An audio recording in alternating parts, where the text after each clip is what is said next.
a walk-off winner for the Fish on opening day. And it's cut on and missed. That thing is back, and it's gone. And this team is electric.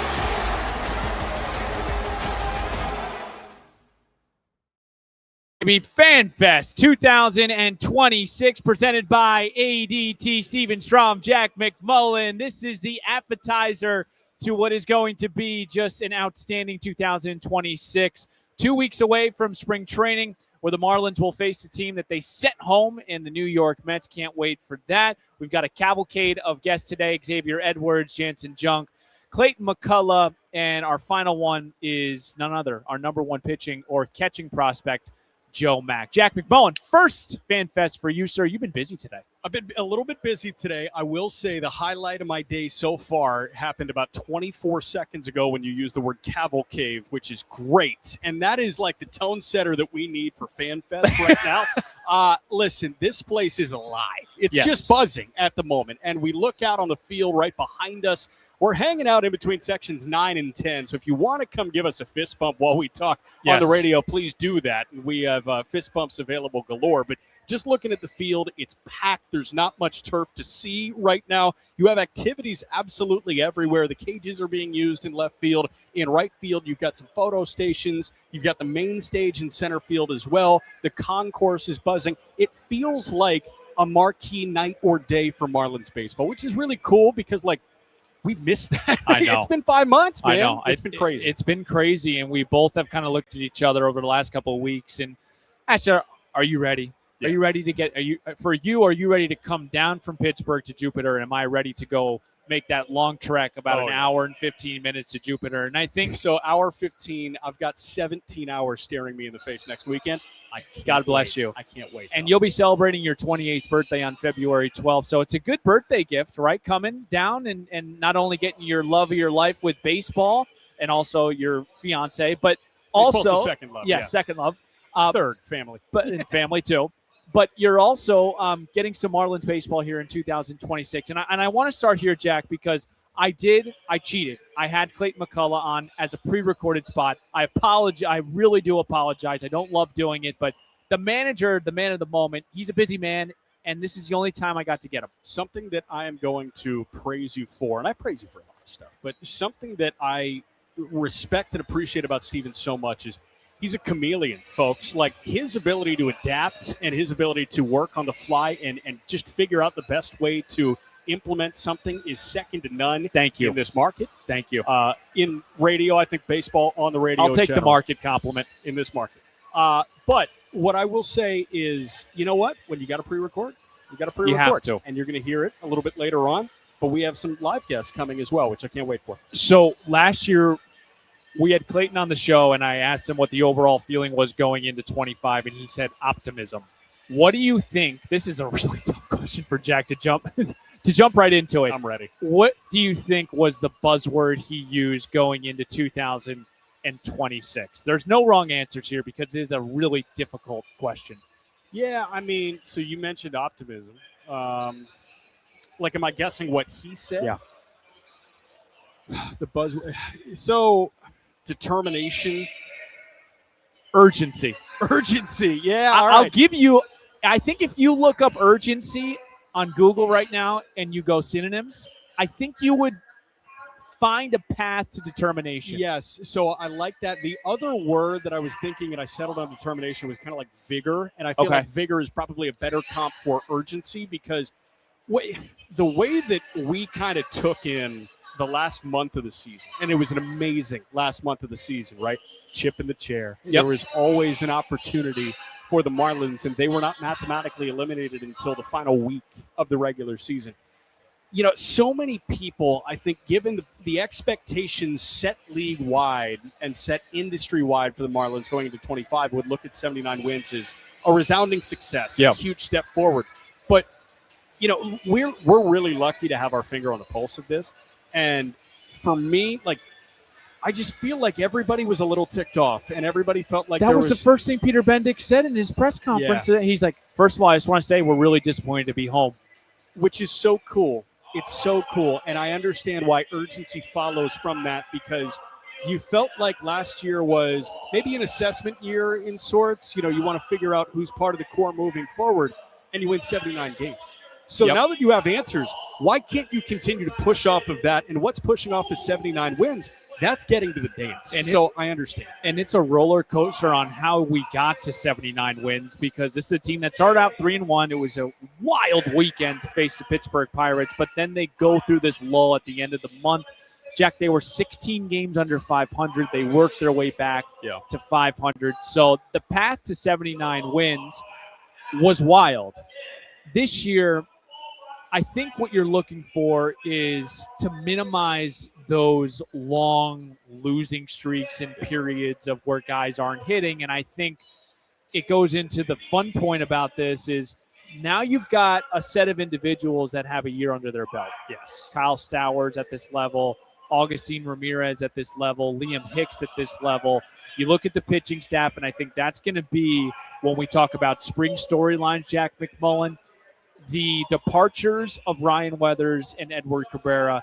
You've got your top guns in Sandy Alcantara and Yuri Perez. Yeah.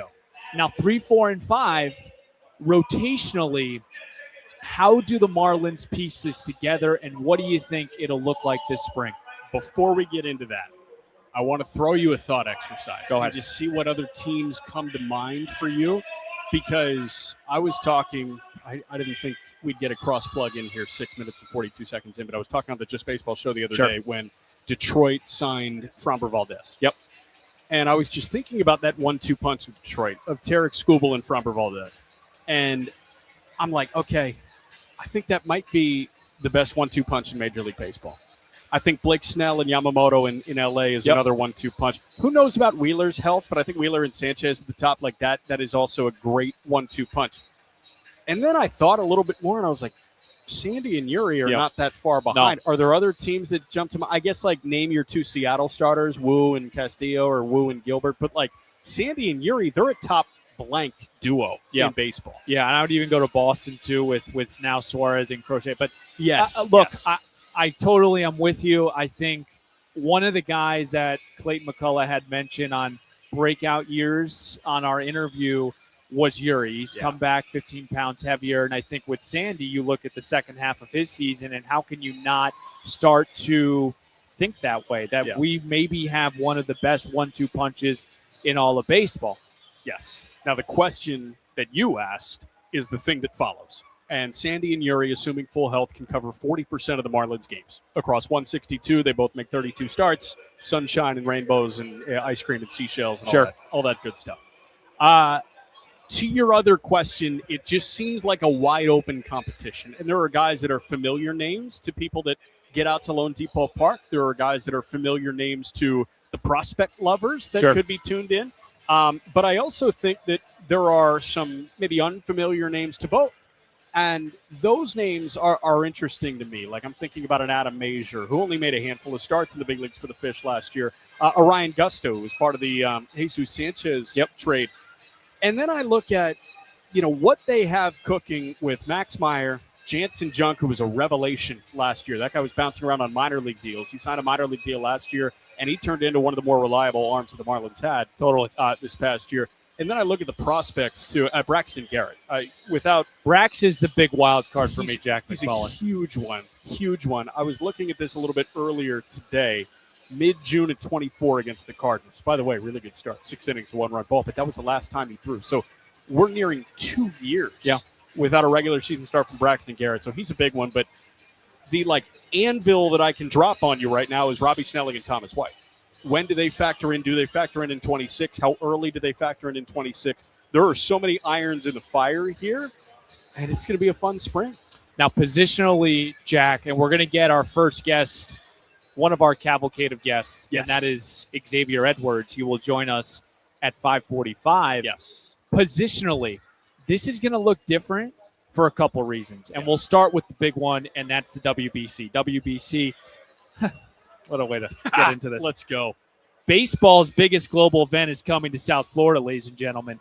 Catch the World Baseball Classic at Lone Depot Park starting March 6th. I did want to get the date, so March 6th. from the first round to the championship. It's all happening right here. Get your tickets at marlins.com/WBC. Love it.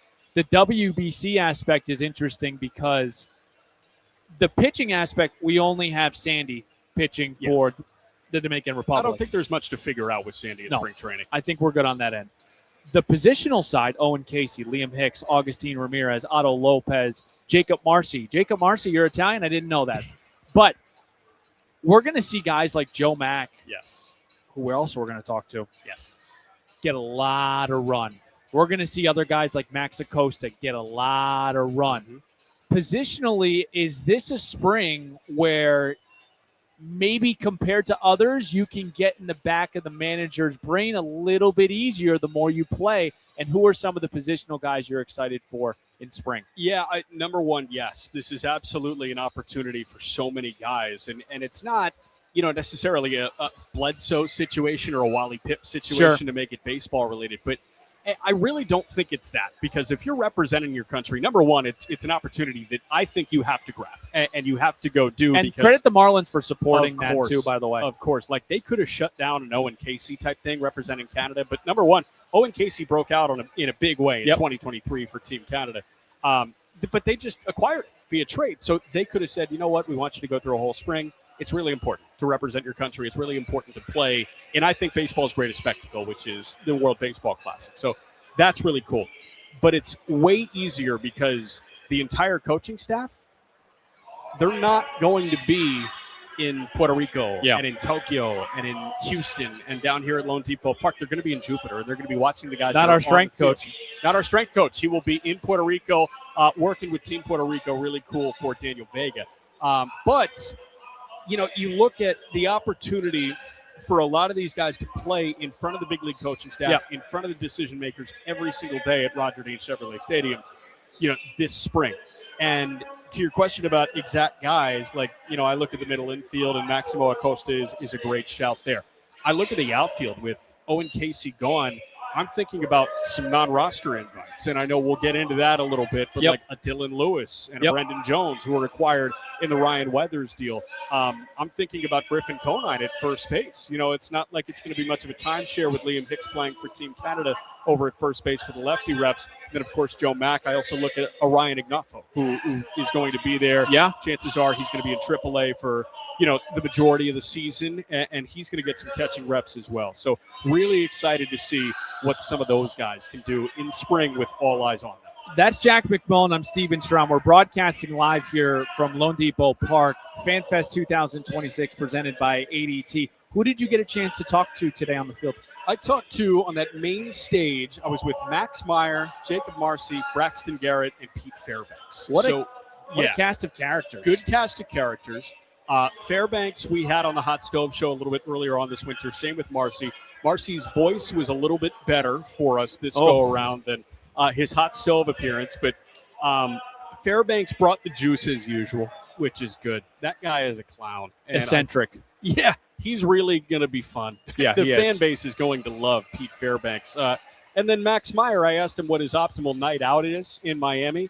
And he said probably just crush the clubhouse spread and then go play video games. So he's a real extrovert and an outdoorsman, which is good. I was joking about the extrovert thing. I was not joking about the outdoorsman. I asked him how his wilderness retreat was in Minnesota. Yeah. He said it was nice. It was good and recharging. And no one connects to nature like Max Meyer. No one. He told us yesterday, I hate my phone. I hate my phone. Yeah. My alarm goes off and I leave it and I don't come back to it until the end of the day. He said he missed some notable events among friends because he just didn't check his phone. I'm like, did you go to Brax's wedding? I missed the text.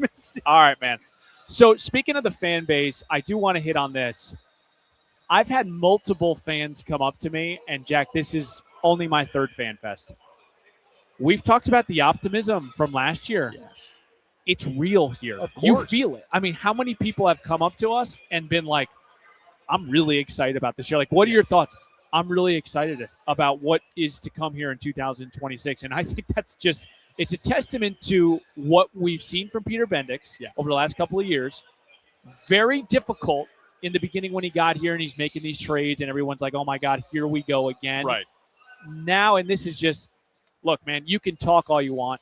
when you got proof in the pudding, when you've got 79 wins, when you got Kyle Stowers going to the All-Star game, when you keep Sandy Alcantara, you know what you create? You create the trust, Jack. One, what is it? One picture is worth 1,000 words. Is that the common saying? Yep.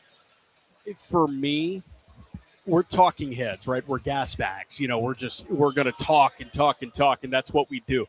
For me, one positive fan interaction is worth 100 of these conversations, right? Because we can whip ourselves into a frenzy and believe anything that we want. Absolutely. But it's when you have the fan base saying, you know what, I'm really darn excited. That means the world to you, to me, to because us. What are fans usually? They're realists. Naturally realists and yeah. pessimists. Yeah, of course. And Especially like, I'm not baseball sure. fans. Oh, yeah, especially. And this is not a knock on like the baseball community. No. It's just we're with you every night. Every night for 6 months. You know, football, you can turn it on. You're so excited because you have a week to build up to right. it. You know, you have a gut-wrenching loss. You got to do this again in 24 hours? Ugh. But, I mean, there's something so comforting about baseball, and that's why all these people are out here at FanFest right now. Again, a great showing at Lone Depot Park. But the fact that there is a palpable buzz, to quote John Rothstein, and just that essential optimism and this vigor and this urgency from the fan base that's mirrored from Clayton McCullough is just really darn. The urgency thing got me fired up a little bit. Yeah. I mean, I a little bit. I looked at him and he looked at me and he said urgency. And I said, let's go. Like, I'm ready to go. Did he give you a silent pause or just a side eye? He did give me, when I asked him, I said, what's the word? He did pause, look at me, look down, look back up, and say, urgency, with a couple explicit, no, I'm kidding. No, I'm just totally kidding. Fire me up. So our wonderful communications team, hopefully bringing up Xavier Edwards here, because I do have a ton to get to. I'm pretty sure Xavier Edwards got married in the offseason. I think I saw something. Yeah. I definitely saw him at Otto Lopez's wedding. Yes. And it's a tradition, I guess, in the Dominican Republic. After the wedding, you jump in the water. Oh, cool. So I do want to get his thoughts on that. Here he comes, Xavier Edwards on his way, the table setter, the Mr. Second cycle in Marlins franchise history. Yes. Xavier Edwards, he's going to come in right now. And this is the beauty of doing stuff live too, folks, because we're flying off the seat of our pants. What's up, X? How we doing? Xavier Edwards, we told you he's coming. He's here now. Can you hear us, X? Is yeah, that okay? So wait, I did just blindly assume. Did you get married this offseason? I did. You did. Okay. You got the left February hand. 7th. Yeah, about 4 weeks ago. Wow. 4 weeks Tomorrow ago. will be 4 weeks. Was it the greatest day of your life? Yeah, it was. It was definitely one of them for sure. Like emotionally, it's 100%. overwhelming. A lot of tears. Seeing family, friends, loved ones there is a really special day for me and family. Now, let me ask you, because I'm gearing up for my next January, and I'm just, for me, the anxiety-inducing thing, but also the thing that has the most buildup is like the first look. When did you get the first look? Was it when she was coming down the aisle? Or no, before? so we did like a very kind of intimate wedding, like 40 people, like 20 and 20 on each side, just close family members, family friends, like really close friends, and that was it. So we kind of did like some photos before, but I had a first look of her in the dress outside when we were doing photos. Yeah. And then we did the kind of ceremony, like a shortened ceremony. Did you cry?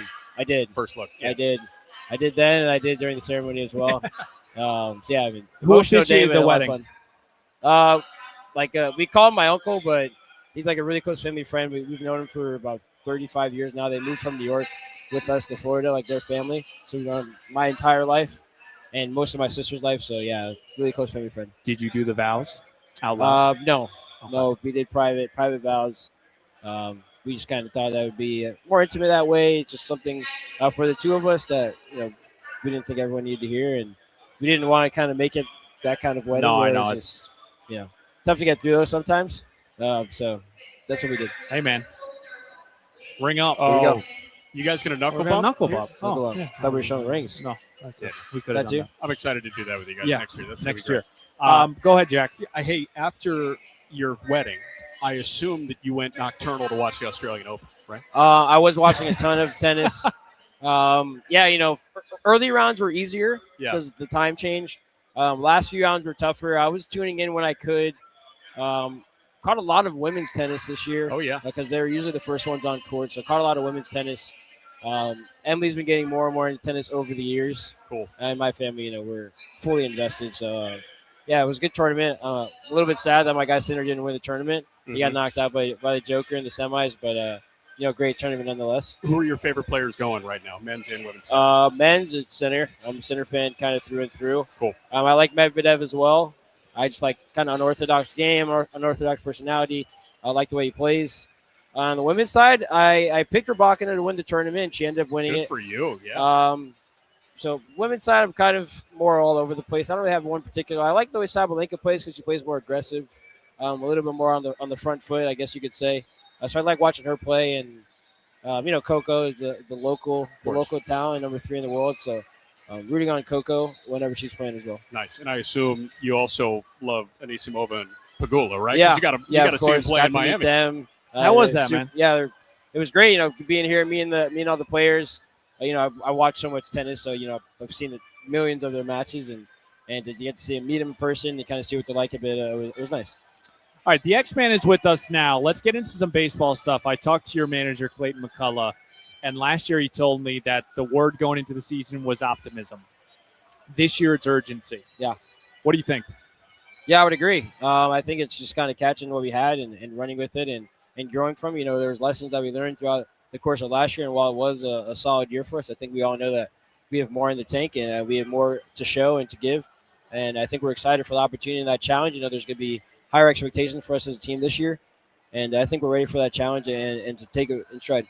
Are you guys ready to – I mean, obviously you guys are ready to take on the expectations, but were those welcomed at the end of last year? Because we were just talking about it 20 minutes ago. It kind of left like a sour taste in everybody's mouth the way that it ended last year, and you guys were so good.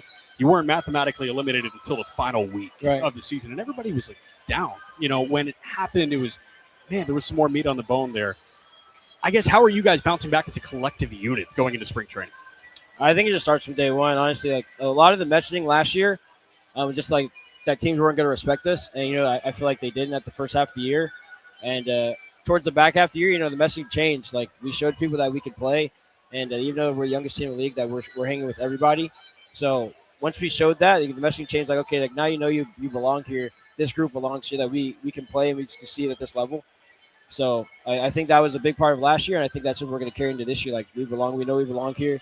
We know that we're more than good enough to play and have success at this level. And as a team, win games and win tight games, and never be out of games. So I think it's important for us to keep kind of having that sense of urgency. So I like that word that's get picked of urgency. That's going to be big for us from day one. Something that we loved watching, something that South Florida baseball fans and baseball fans in general loved watching was back half of the season. It was a magical middle infield tandem defensively. You at second, Otto at short. How much fun did you have playing defense last year? A bunch. I was, some people may not be happy, like, when they change position, like shortstop, captain infield, like second base. I loved it. And I was glad kind of once it did happen, it was kind of weight off my shoulders a bit. And I think it turned out to be for the better for Otto and myself. I'm so glad that we had that chemistry kind of already from me being on the shortstop side and him on the second. We played together for the last year and a half. But yeah, I definitely took a step up once we switched, and for the better. Our team defense got better. I would say we definitely started winning more games, and it all comes down. They say defense wins championships, but defense wins regular season games too. Like when you don't make mistakes and you play clean baseball, throw the ball over the plate. Like the pitchers are going to throw more strikes, so they're confident the plays are going to get made behind them, and it just piggybacks off that. So when we're playing clean defense, we're a really tough team to beat. So you finished the season, you hit 283. We talked about the defense at second base. Take us in the office with whoever you spoke to after the season. What are they telling you? What's the dialogue? We want you to get better at this, or what were the discussions for your offseason? I mean, the team told me, different things. I kind of have my own things in mind already, but I knew I needed to improve upon my right-handed numbers from this past year. That's probably one of my more poor right-handed performances. I was just going to ask you. I have it written down: 236 against left, 306 against right. How? Why? I would just say it was just a poor year offensive. I didn't really feel like I had a groove right-handed kind of all year. Like it kind of started in spring and it kind of carried out throughout the year. And usually I turn around at some point, I get it going and it clicks and I can ride it for a while on the right-hand side. But that kind of didn't happen this year. That's kind of just a part of playing at the major league level, the toughest league in the world, and also switch hitting, one of the more difficult things to do in baseball. Yeah. So just balancing that, making sure I'm getting enough right-handed swings. So I've been really diligent with my work this offseason, specifically on the right-hand side. Quick follow-up on that. Are you a natural lefty or natural righty? I'm a natural righty. Wow. Yeah, I feel like most switch hitters are. Yeah. But yeah, natural righty, and over the years, I just have put like so much time in on left-hand side because before it was so behind that I had to try to get it to catch up, and it took so much time for it to finally catch up that like I just had that blueprint of like hitting twice as much on left-hand side, and then we come out to the games and it's right-hand pitcher. So I'm just constantly taking so much more left-hand swings that I have to kind of reinstill and reinstall that right-handed swing and making sure that my foundation is good on the right-hand side and my sequencing is good and all that things also. Now get nerdy on us for a minute, because when you're working on your right-handed swing, is it kind of pitch by pitch this offseason where, hey, I want to be able to get to that, carry fastball at the top of the zone. I'm going to train that, and then I'm also going to train breaking balls. How does the work look? I would say it's more like zones, really. I think every hitter kind of knows what they do and don't hit well, or like what zones they hit better than others. For me, it's like I just want to make sure that I'm capitalizing and hitting the pitches I know I should hit. I feel like I should hit. Like the pitches over the heart of the plate that I feel like I should hit. Like those balls need to be moving forward and with authority, So like that was a big focus of mine. Yeah. Like, you can work on pitches on the edge, and I feel like that kind of is instincts, but you want to hit the pitches on the in the meat of the plate because that's where the damage is going to be done. That's where your hits, a lot of your hits are going to come from. That's where the mistake pitch are going to come. It's like you want to capitalize on those pitches, and then the rest of them is kind of, approach based or athleticism, whatever it is. So that's really what I wanted to focus on. Cool. How are we feeling about the challenge system? I love it. I love it. Yeah, I mean, I think with 2, it's going to play a bit different than it did with 3 in AAA. You got to be a bit more strategic with how you use it. You don't want to just waste it. But I think it just gives you a better shot. Sometimes you do get screwed over on a pitch, and it's important to have something to hold the umpires accountable and also just keep your at bat alive. It really, one pitch can change a game, can change an inning, can change how the game finishes. So it's really important to be able to, potentially get a pitch that can swing, get you out of an inning on defense or keep you in an inning on offense. There needs to be some guardrails. You can't be challenging first pitch of the game, right? Because you can. How does it work? I mean, no, you can. You can challenge as often as you want as long as it's successful. So it's cool because you're good. It's an immediate ego check too. Because like if somebody's challenging bases empty second inning, it's already a 3-run game. Yeah, but you only get 2 if you screw up or exactly. Or so then it's like your ego's just out there. Yeah. It's like, oh man, you cost us. I'm saying it more if you do it in the first, and let's say you get it wrong, and then there was a close pitch in the 8th. It's like, why didn't we save? Should there be a rule? 5th inning passed, I can challenge. I think with teams, you're a vet now on this team. Internally, I think you will put that in place where you say, okay, if you get one wrong, like, okay, maybe you chill out and don't challenge anymore for the rest of the game. It's like the NBA. Unless it's like blatantly obvious that it's a ball or a strike for the pitchers. But I think you put something in place. You're right. You don't want something, 2 outs, 0-1 count in the bottom of the first inning, you're ripping the challenge. It's like, okay, like chill out. Yeah, that bat may be meaningful for you, and like maybe we go on to score 6 runs after that. But what if you K after that? Right, and then it's like now we just chalked ourselves maybe for the 7th, 8th, or 9th inning when we need a big pitch in a 1st and 3rd situation. I love it. Yeah, you don't want to do that. Now let me ask you about a stolen base goal if you have one this year, because a number that was being thrown around at the beginning of the year last year was like 60, right? But obviously there were external factors that got in the way of that. Yeah, it's whatever. Are you setting a numerical goal for yourself, whether it comes to stolen bases or batting average or anything like that? No, I think I kind of just want to give myself the freedom to just go play. I think it's easy to put these goals out there and they can cause pressure in your mind. You feel like if you're not on that pace, then, okay, like I can't hit that number, so now it's out the window. Sure. And I think that happened a little bit. Like I got thrown out for the first time. I was 6 for my first 6. I got thrown out for the first time. I never get thrown out like 4 more times. But I was like, immediately I was like, oh, like how am I going to get to 60? How am I going to get to 60? And you just put yourself so much pressure on yourself to try to reach these numbers that you make up in your head that you start forcing the issue, and then you get thrown out more, and it's a give and take.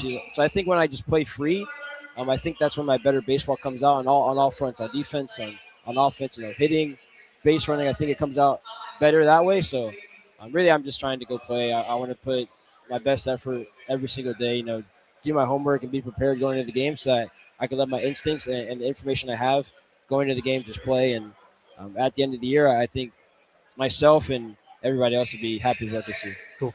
Xavier Edwards with us now. Do you have 5 more minutes or do you need to run? No, you got 5 minutes? I'm here, yeah. Okay. Here, 5 minutes. So I always think of the Giannis press conference, the failure thing and I think that totally is relevant in this case where you want to make personal goals. Maybe you just don't say anything to Right. anyone, us media jackals that hold you to it. Like you Right. told us you were going to say, and you didn't do that. But how do you do that? Because you want to have those goals, but at the same time, if you bat 330 next year and you steal 20 bases, but you score 100 runs, I don't care. Right. You know, so what's the balance of that? I mean, just further doubling down on what I was just talking about. I think it's just giving yourself the freedom to like go be your best self, go be your best, athlete, go be in the best headspace going into each game like the best you can. Go give 100% or whatever you have that day into that game, because the game, it looks different every day. Throughout the course of the year, your body feels different, but you have to figure out a way, to get on base, to scrape across, one hit or one walk, or get a run in the 8th inning when your team needs it, or get a bag late in the game when your team needs it. So that's how I feel going into this year. Like I do believe in the sense of goal setting, but it's so easy to put the unnecessary pressure on yourself because the game can be that on its own. Like you don't necessarily need more of that. And I feel like sometimes for me it does more harm than good. You itching a little bit to get back to Jupiter? Yeah, I'm ready. I missed yesterday, so I'm excited to see the boys today and see some of the guys. So that's what someone asked me earlier, like, what are you most looking forward to? And I was like, yeah, I'm looking forward to seeing my teammates. And I haven't seen them in 4 or 5 months, right. And looking forward, getting back to practice. Towards the end of the offseason, kind of get a little tired of I'm lifting 4 times a week. Or all right, I kind of want to go to the field and take ground balls and take some swings. Work on stuff on that front and work on double plays. Like I love clean baseball.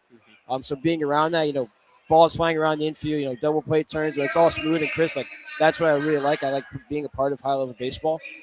So lifting is fun, but baseball is really what makes me go. I understand. I totally understand. Now let me ask you.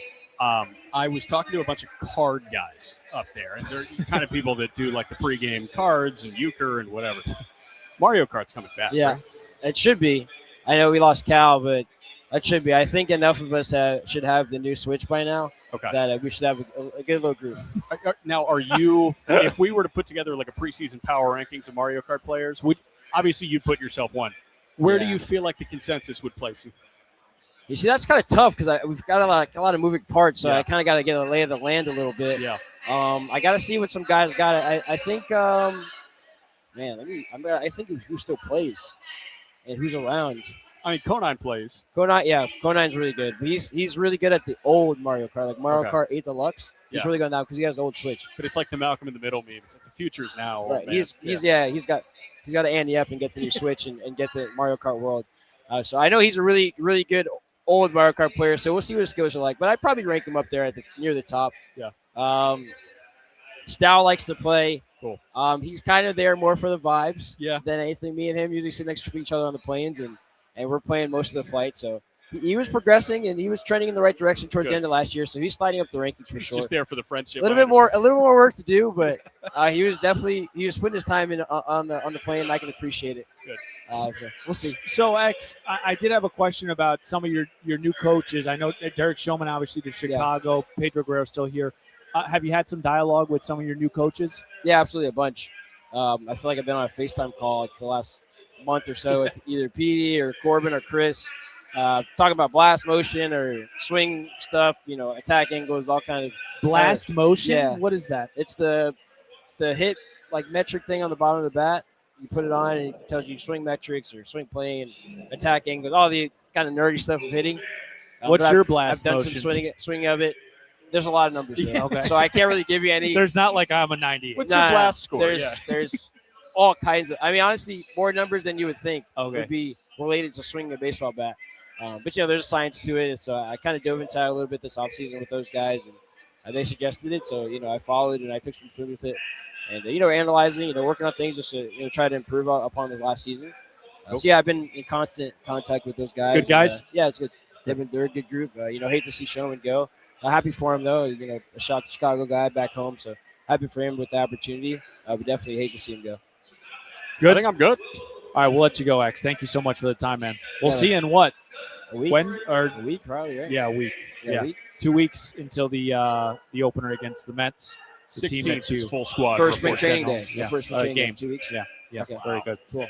Thank you for the time, man. Yeah. Congratulations again. Thank Getting you. married. Amazing. Thank you, And thank you. we look forward to this season again with you. You're the best. Thank you very much for taking the time. Thank you, man. All right, let's break here. We'll come back. We've got some toy department material Yes. with Jack NRIs. We've got some stuff with the calling pitches from the dugout year 2. So a lot more to get to. We also have Janson, Junk, Joe Mack tapping by as well. We're back in 2 minutes on the not Marlins Radio Network, driven by just the Marlins Radio Network. All right, good news and bad news. The good news is we're at our seats for opening day. We're usually up there, but we decided to move down here a little bit.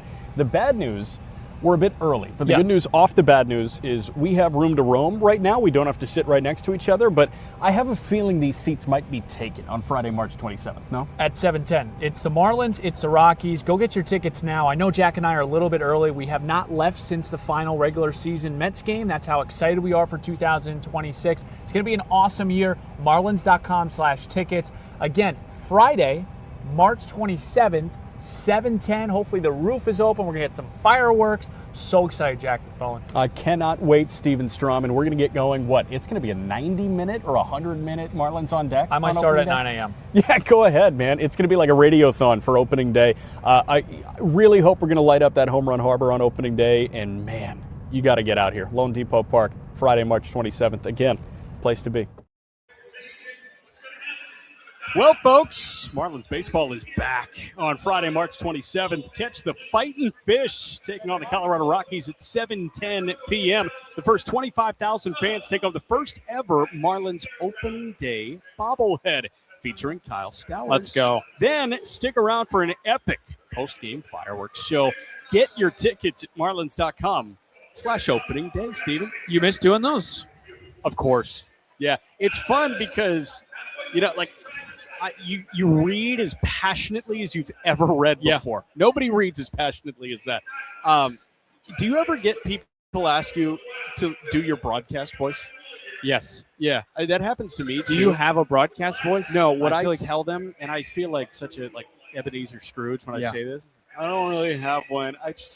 It's just a more emotionally invested version of my normal voice. Yes. Is that how you answer? It's like having conversations with your in-laws. Like you're just like, wow, that's really cool. Right. That's awesome. It's not that cool, but it's really cool. You're going to hear it in my voice. You know what I'm saying? Yeah. The other cool thing is when people don't know when we're live and they just want to have conversations with us. I love those people. Yeah. Go ahead. Go say hello. 100%. That's fine. I'll ask real quick. You know what? The thing about Jack and I, we're never going to turn away anyone that comes to if it was up to us, we'd get you another headset and we'd be able to talk shop.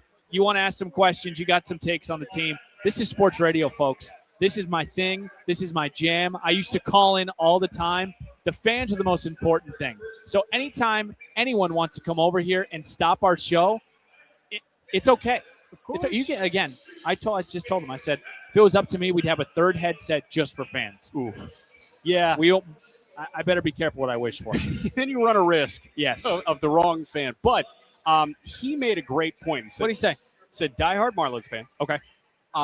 And it was a fascinating question. He said, don't you think the new ABS challenge system is going to benefit Janson, Junk, and Braxton Garrett? I was like, interesting point. And he said, because they're not going to be squeezed. They know what the strike zone is. I was like, and those guys make their money on pinpoint accuracy. On the perimeter of the strike zone. Yep. I was lucky. I got 2 years of experimentation with the challenge system when I was in Indianapolis. And I got a year of 3 challenges. I got half a year of the fully automated zone where the umpire's just wearing an earpiece and like a Siri voice tells them, ball, strike. And then they just wait for that. That's terrible. It just takes the human element out of it. I got a year and a half of 3 challenges, and then I got half a season of 2 challenges. So you're pretty educated in this. I feel good about it. Yeah. I don't feel good about a lot. It's like a bachelor's degree or like an associate's degree in ABS? Yeah. So I feel like I'm somewhere between. Like I started my second semester of my third year, so I'm on the way to the bachelor's, but the associate's is already in the back pocket. But I will say 2 exponentially better than 3 because people get so trigger happy, and we started talking about this a little bit with Xavier Edwards. 2, there's actually strategy to deploy there, but it will benefit command-oriented pitchers because they will know what the strike zone is. Absolutely. Really cool. Awesome combo with Xavier Edwards. It's so funny. I asked him about, when you hit 283 at the big league level, you play second base like a Gold Glover, in my opinion. What do you tell the guy to work on? I mean, it's just so funny. X to me is the one guy that I know what I'm getting from every single night, and that's no disrespect to anyone on the team, and I'm including pitchers as well. I know what I'm going to get from Xavier Edwards. I'm going to get someone that's not going to hit less than 280 on the batting average. I know he's going to steal more than 26 bases this year, and I know he's going to be on base, and he's going to play really good, solid defense. Photo time. We're doing a selfie. We're doing selfie time? We're doing selfie. Go ahead. It's Come on selfie in. time, man. We don't care, again, folks. People on the live stream right now, we've got someone coming in here. We will make sure we take a picture with you, and he's a even if we're live. Fan. That's the good stuff. And a good point. A good point on the ABS. Right. Yes. Great to meet you. Good stuff. Nice to meet you. A really good point on the ABS with Janson Jump and Braxton Garrett. So, what were we saying? Xavier Edwards. Yes. He is the one guy that I know what I'm going to get. And that's something that I think not a lot of teams, especially this young, can say. And I meant it when I said he's a veteran now. I mean, Xavier Edwards is 26 years old, but he's got probably, I'm trying to think, the most service time. Maybe him and Morrell. I don't even know if Morrell has enough service time to beat X at this point. Position players, yeah. When you think position players, he doesn't have less than Gus. Doesn't have less than Otto, Griff, Stowers. Yeah, he might be the one with the most service time. He might be the leader. Wow, that's amazing. But it's really cool because that guy, number one, earned it. Like, he was so good in AAA. I'm sure you remember when he initially came up. Yeah. Those numbers were cartoon numbers in Jacksonville. And he was not striking out. He was stealing a bunch of bags. He was hitting for a high average. He was walking.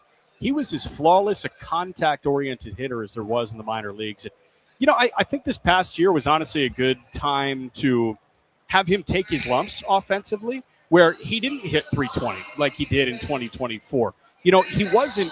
The reason why he didn't hit over 300 this year, by the way, Jack, was his August. Remember, his August it was really tough. But it's tough. I think it only ended up being 250 or 240 or something like that, which is so funny, the barometer. The goalposts are just different for a guy like that. Hi, how we doing? It's really funny. Yeah, we're saying hey to a bunch of fans. This is just good stuff. But, no, this is great. So we've got thumbs up here. The big thing for me with X is, like, the lumps are going to be relative. Yep. And they're also, like, he comes out the other side. His September was pretty darn good after that August. So for me, I assume the messaging to him, and he laid it out, like, a lot of it was offensively paced. Because defensively, shortstop, there were some holes to poke, right? Maybe arm strength, maybe footwork. At second base, there were no holes to poke. That also ended up being one of the most underrated moves that whoever in charge, I don't know if it was Peter Bendix, I don't know if it was Clayton McCullough, or just organizationally making that move was genius. And again, it wasn't because of Xavier Edwards necessarily not playing well. It was more about Otto Lopez just being significantly better. And that's no disrespect because Xavier Edwards plays a killer second base. How about this crowd we have right now? Just good. Hovering around us. I love this. I have no idea if they're here for me, but Josh in front of us doing a killer job as far as security is concerned. I feel safe. This is really Pedro good. and Todd better take some notes. I'm totally kidding. I feel good. Okay, so the next thing I want to talk to you about with Xavier Edwards, he might not be the table setter this year. He might not. I really think the way that the Marlins are headed, I think we could see Jacob Marcy at the top. Look, is it going to surprise me if Xavier Edwards is at the top opening day? Of course not. But he's always been the guy at the top. Yeah. Where does he fit in the lineup, Jack McMullen, if, let's say, they do decide to go with Jacob Marcy at the top? So you run into a situation where you start to create like these stereotypes around each spot in the lineup, where the leadoff guy is supposed to be your on-base stolen base threat. Get on base as often as you can for the best hitters in your lineup. Yeah. So 1 through 9, you can number it, right? The leadoff spot is going to be contact oriented. Guy will walk. Guy will steal some bases. He's just going to be a pest. He's going to be annoying, and there's a world where he has a 10-pitch at bat at the outset of a baseball game. The 2-hole is usually your best hitter, and I would think that Stowers would either be in the 2 or 3 spot because I think 2 and 3 are reserved for your best all-around. That's threats. been a shift the last couple of years. Yeah. You see guys like Aaron Judge there. You want to get them in the lineup. Yes, and sometimes, as many turns as possible. Right, and sometimes you see him in the leadoff spot. Like, Philly ran Schwarber out in the leadoff spot. Yankees ran Judge out in the leadoff spot. But the 2-hole was actually, I can take you back to the genesis of it. Chris Bryant in his MVP season, Joe Madden had him in the 2-hole in Chicago, and it made all the sense in the world because previously, your best power hitter was hitting 3rd or 4th, and then all of a sudden you stack up months and you realize that Chris Bryant was getting 50 more plate appearances than the 3 and 4-hole guys, which makes a lot of sense because he won an MVP. Sure. And you want that guy in the box as often as humanly possible, but you also want a runner on base for him. So 2 makes a lot of sense. 3 is going to be a power guy, right? Augustine. One of the 2. Yeah, Augustine makes a lot of sense there. Who knows what Owen Casey? I was just thinking him too, but I don't know if it's too early to appoint him. It might be, but Casey could hit 3rd. Conine could hit 3rd. Yeah. Augustine could hit 3rd. Another power guy could hit 4th. So same assortment of guys that I'm thinking about. 5th is an interesting one. It's kind of turned into a swing spot because the 5-hole has almost always been a power spot, right? Twins teams from your childhood. I mean, the 5 spot, Mauer was hitting 3rd, right? Morneau was hitting 4th, and then Kadire was probably hitting 5th. Look at you, man. Listen, solid. Sicko. Really I've been a solid. sicko for a long time. Yeah, but Kadire hitting 5th. Who's your Michael Kadire? Who's your well-rounded, power-oriented guy? I think it's also an assortment of, maybe a. I think it's Otto, but then I don't necessarily think of him as a power guy. Maybe a Norby. Yes, probably Norby fits the bill for what you're trying to describe. Norby could be cool. I think Paulie could be cool in that spot as well. And then you run into a situation where Xavier Edwards and Otto Lopez could be slinking down to the 6 or 7 spot. I know, that's going to be weird. I'm not sure if they're going to do that. It's going to be really interesting. But that's the burden of having a good team. Yeah. The 2023 Atlanta Braves, what does everybody talk about? They don't talk about, Olsen hit 3rd, Acuna hit 2nd. No, when you talk about a great lineup, you always cite the 8-hitter. That Braves lineup was so good because Michael Harris hit 8th. Yes, right? yes, That's always right. the argument. Yes. The Dodger lineup is so good because Will Smith is hitting 6th. Yeah. We have a lineup where Otto Lopez could be hitting 7th. Xavier Edwards could be hitting 7th. That's so cool going into a year. Spring training is going to be interesting to watch in that regard when it comes to lineup construction. I also think you need to give it 4 to 6 weeks in the regular season. I think we're going to find out May 15, June 1, what the lineup for the foreseeable future actually looks like. Want to do some housekeeping after an excellent conversation with Xavier Edwards. We are live from FanFest Year 2026. It has turned into just a stunning day. I keep looking behind me because the backdrop here, folks, the city of Miami, you can take New York City. And I'm from Jersey. I will take this Miami skyline, especially when the windows and the panels are open here at Lone Depot Park. It's just exquisite. There are tons of people down on the field, and it turns into just an incredible event. It is what I call the appetizer to the 2026 baseball season. And I did want to show very quickly some love to Rachel, to Juan, to John. These guys have been sensational in helping us get this set up, and it's a group effort. It's an organizational win at the end of this night because so much is put into it and so many people lending helping hand, and we're not here without them. So I just wanted to show some love really quickly before we get into some discussions about Janson Junk, who will join us in about 15 minutes. It's amazing how many people are needed to make this thing go. This is a machine, and I will compare Marlins Fan Fest to a Formula One engine. Yeah. It is so intricate. There are so many things that need to be ironed out. There are so many points of contact, and every single one has been such a joy to work with. And they're a joy to work with during the season. They're a joy to work with in the offseason. What a group that we have here, and what execution from that group tonight. I echo your thoughts. Super lucky. We're streaming here on X on Marlins Radio. We're also on the Marlins YouTube. We should have some news the Marlins Radio Network has learned in, I would say, the coming weeks for a couple of details that we do want to share with you where you can listen to us, but we shall proceed with the festivities here at FanFest. Xavier Edwards, he joined us. We also will be joined by Janson Junk and Joe Mack. Do you want to do some toy department material with the NRIs, or do we want to talk about Janson Junk's 2025 and maybe tee him up, who will join us at 6:30? So about 11 minutes. You know what? I think we've got 7 minutes of NRI stuff, Okay. and then maybe 4 minutes of junk lead in. Okay. That feels like good flow. Yeah, I'm down with that. That's perfect. Okay, so the NRI stuff, non-roster invitation, is that correct? Is that the acronym? Invitees. Invites. Non-roster invitees. Invitations. Non-roster invitations. They receive non-roster invitations In the mail. They are non-roster invitees. Okay. I wonder if it's like a mailed thing, or if it's a PDF, or if it's just a text. How would you want to be? I think I'd want it old want it in the school. mail. Yeah. My mail stinks, to be honest with you. I mean, it's just horrible. I'm out. Yeah, I'm out on. Yeah, I'm in Marlins baseball. I'm in FanFest. I'm out mail. Yeah. I'm good.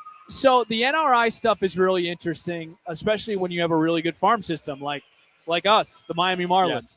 Yes. Thomas White, Robbie Snelling, those are some of the names on that list that I'd love to discuss with you, Jack McMullen. But I kind of separated this into tiers, okay? Because then I have tier 2 with Brendan Jones, who the Marlins acquired, part of the package for Ryan Weathers, Kemp Alderman, who was, I think, a second-round pick out of Ole Miss back in 2023. Good and then I football do team have a this year, tier 3 one as well. Yeah, Lane Kiffin thing was a disaster. That but playoff was fun, man. very fun. Let's start with the tier 1s, though, because I don't want to tease the audience and say, all right, let's start the Thomas White and Robbie Snelling. These are going to be the guys that you're glued to your seats about. Let's start with Thomas White. When you think of him, NRI, spring training, Miami Marlins, 21 years old, number 1 lefty pitching prospect. What comes to mind, Jack McMullen? Get your popcorn ready. We've been smelling popcorn for the last couple of hours. So here. good. It smells really good. But get your popcorn in Jupiter ready. And if you have some microwavable popcorn at home, do that and turn on the radio and listen to Thomas White appearances. I don't know if they're going to be starts. Him and Snelling are interesting because they could be starting games. They could also be throwing in the 3rd inning or the 4th inning. We'll see. Non-roster invitees typically don't start games in spring training, but whenever they do throw, have your popcorn ready. Thomas White, there is one overarching question, and it's, will he throw enough strikes? Yep. He struggled in the strike-throwing department at points in Pensacola and brief taste in Jacksonville at the end of the year. But I only lay that out first because literally everything else is positive. Pitch by pitch, this guy is the best left-handed pitcher in minor league baseball. He is. And I think you would say it's if you weren't a Marlins employee. Yes, absolutely. Pitch by pitch, like the comp is so uncanny. It's Blake Snell. It's not close what the other comp is because Blake Snell leads leagues in walks and wins Cy Young Awards. Yeah. It's amazing because the stuff is that good. And that's Thomas White, man. He's 98, 99, 100 miles an hour. He hit last spring from the left side. The slider is gross. The changeup is nasty. All of his secondaries are absolutely insane. It's a matter of honing it in, having the mechanics right, and getting within the strike zone. If that happens, there are a few bullets to waste in minor league baseball, to be honest with you. But the guy that is further along, I think, in his development is Snelling. Yeah. Robbie Snelling is so talented, and he's so intricate. This guy was a 4-star linebacker recruit. He had an LSU offer to go play linebacker. Yeah. And he turned into a pitcher. Yeah. And he, in his first year of pro ball as a Padre prospect, was the minor league pitcher of the year. And then he comes back this year after a rut of a year and turns into minor league pitcher of the year, right? I mean, and the 5th best left-handed pitching prospect this year, too. I'll push him higher. Yeah, you push him higher. I'll push it. Some outlets are going to push him a little bit higher. Let's do White real quick. Yeah. White's numbers. In high A, he made 9 starts, 2-2. Folks, I'm going to look at the camera real quick. Sorry for our audio audience. I don't care about wins and losses as a pitcher that starts. Love. Don't care. So let me redo that. Thomas White this year. Now he started. Did he start in high A, Jack, this year? This year he started in high A, worked his way up to double A, and then finished in triple A. Yes. Janson Junk is here. Junkster. Junkster, as we get into our Thomas White side, we're going to pause right now, and I promise you we'll get back to the Thomas White and Robbie Snelling discussion. Let's pause. We'll break here. Janson Junk is on the other side. We'll be back in a minute here on the Marlins Radio Network. All right, good news and bad news. The good news is we're at our seats for opening day. We're usually up there, but we decided to move down here a little bit. The bad news, we're a bit early. But the good news off the bad news is we have room to roam right now. We don't have to sit right next to each other, but I have a feeling these seats might be taken on Friday, March 27th, no? At 7:10. It's the Marlins, it's the Rockies. Go get your tickets now. I know Jack and I are a little bit early. We have not left since the final regular season Mets game. That's how excited we are for 2026. It's going to be an awesome year. Marlins.com/tickets. Again, Friday, March 27th. 7:10. Hopefully the roof is open. We're going to get some fireworks. So excited, Jack McCullough. I cannot wait, Steven Strom, and we're going to get going. What? It's going to be a 90-minute or 100-minute Marlins on deck? I might start at 9 a.m. Yeah, go ahead, man. It's going to be like a radiothon for opening day. I really hope we're going to light up that Home Run Harbor on opening day, and man, you got to get out here. Lone Depot Park, Friday, March 27th. Again, place to be. We always joke he's got one of the best names in baseball for a pitcher. It is Janson Junk, who had a spectacular 2025. It's great to see you, man. Thank you very much for joining Jack and I here on the final Marlins Hot Stove Show. This is FanFest 2026. This is your first FanFest, right? Because you were a minor league signee. Yes. You weren't even close to here. No. And now you're here. Yes. What do you think? I've really enjoyed my time today. First seeing everybody. This is like the first time seeing the team again, kind of. So you seeing familiar faces, and then coming out here, interacting with the fans, just seeing the excitement on their face, and the roar from the crowd and everything. Like, it has just been really fun and cool to experience with the guys. It feels like baseball again. Yep. We're getting that little itch, that scratching that itch that we've been waiting for all winter. We were talking about it yesterday. We were like trying to forecast who our best dab up was going to be yesterday. When we were there at 80 a day. Who was your best dab up, by the way?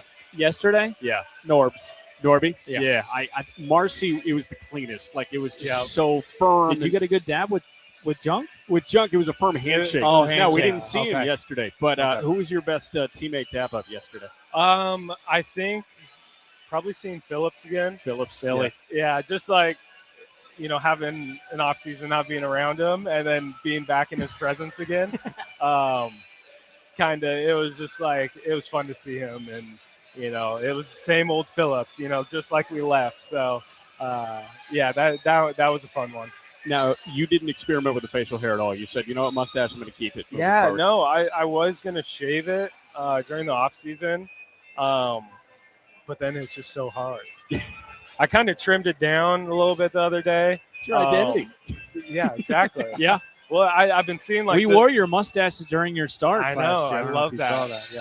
Seeing my old Angels player card. I had baby face, no facial hair, and I'm like, oh, thank God I have this. So it's fun. It's fun. Maybe we'll experiment, but I don't know. I like it. Janson Junk, man, you had an awesome year last year. I just screamed it to the camera and said, I don't care about wins and losses as a starter, but I'm going to use yours. Okay. You're 6-4, 110 innings, 77 Ks, 13 walks, a 4 ERA. What was the discussions like for you when your 2025 season ended? You talked to the front office. What was the message to you and what your offseason was going to look like? Yeah, talking to them after the season, it was pretty much, they were proud of what I did. My journey just kind of been kind of crazy, up and down, especially the last few years. So they acknowledge that, take a second and look back at it. Yep. And be proud of what you did this year. For me, I feel like as a competitor, I'm always trying to get better. So it's kind of hard for me to think about my accolades or whatever. The final product is always about what's next. It's a blessing and curse of baseball. It's like, how do I fine tune my process? Where do I get better? So like for me, them allowing me to step back and be like, okay, like, did you watch highlights of yourself to do that? Or no, I didn't. maybe a few strikeout videos. Yeah, nice. Yeah. But it was kind of just fine tuning some mechanical things that I wanted to do with the pitching staff. Some few pitch. Anything added to the arsenal? No, nothing added to the arsenal. Sorry about that. No, You only have 10 pitches. Yeah, no knuckleball. would be cool. It's just like fine tuning some things. Just kind of. I've been there where I was kind of searching for something new. Sure. And I just want to hone in on my strengths, get better, tweak things here and there, just to try to gain that extra edge. And that's kind of what the off season's about, is finding those edges that that you can find, just get that much better. And I think going into the off season and finishing the off season, we accomplished a lot of those, and I'm really excited to go out there and show the fans and show the guys, Janson jump again. You mentioned the word journey at the outset of that, and I pulled up your baseball reference, and there are a few guys where you have to scroll on the baseball reference to get every single team that you played for, but I have to scroll a little bit. Now, 3 years at Seattle U is great, but you've got that at the outset. This is a lot of minor league appearances, man. These are a lot of minor league innings. This is, 606 innings in the minor leagues. Mm-hmm. You mentioned the coaching staff encouraged you to just take a step back and appreciate what you did. How long did you give yourself to take a step back and appreciate what you did? Was it 3 weeks in October? Was it, in Christmas you got to lock in? What was it? Are you saying like when I thought about that journey? Yeah, I guess, and kind of when you feel like you entirely flipped the switch mentally to, okay, time to get better for 2026. It probably 3 weeks I usually take to recoup the body. Yeah. And that's when I'm not throwing, just going to the gym and lift. And during that time, I kind of stepped back, and once everything settled, I was back home. That's where I kind of opened my eyes a little bit to what I did, how I did it. Yeah. During the season, it just, the everyday process, it kind of consumes that, that lineage of thinking of where I can't reflect really. It's like I'm reflecting on my outings and stuff like that. I'm not really thinking about, the overall journey.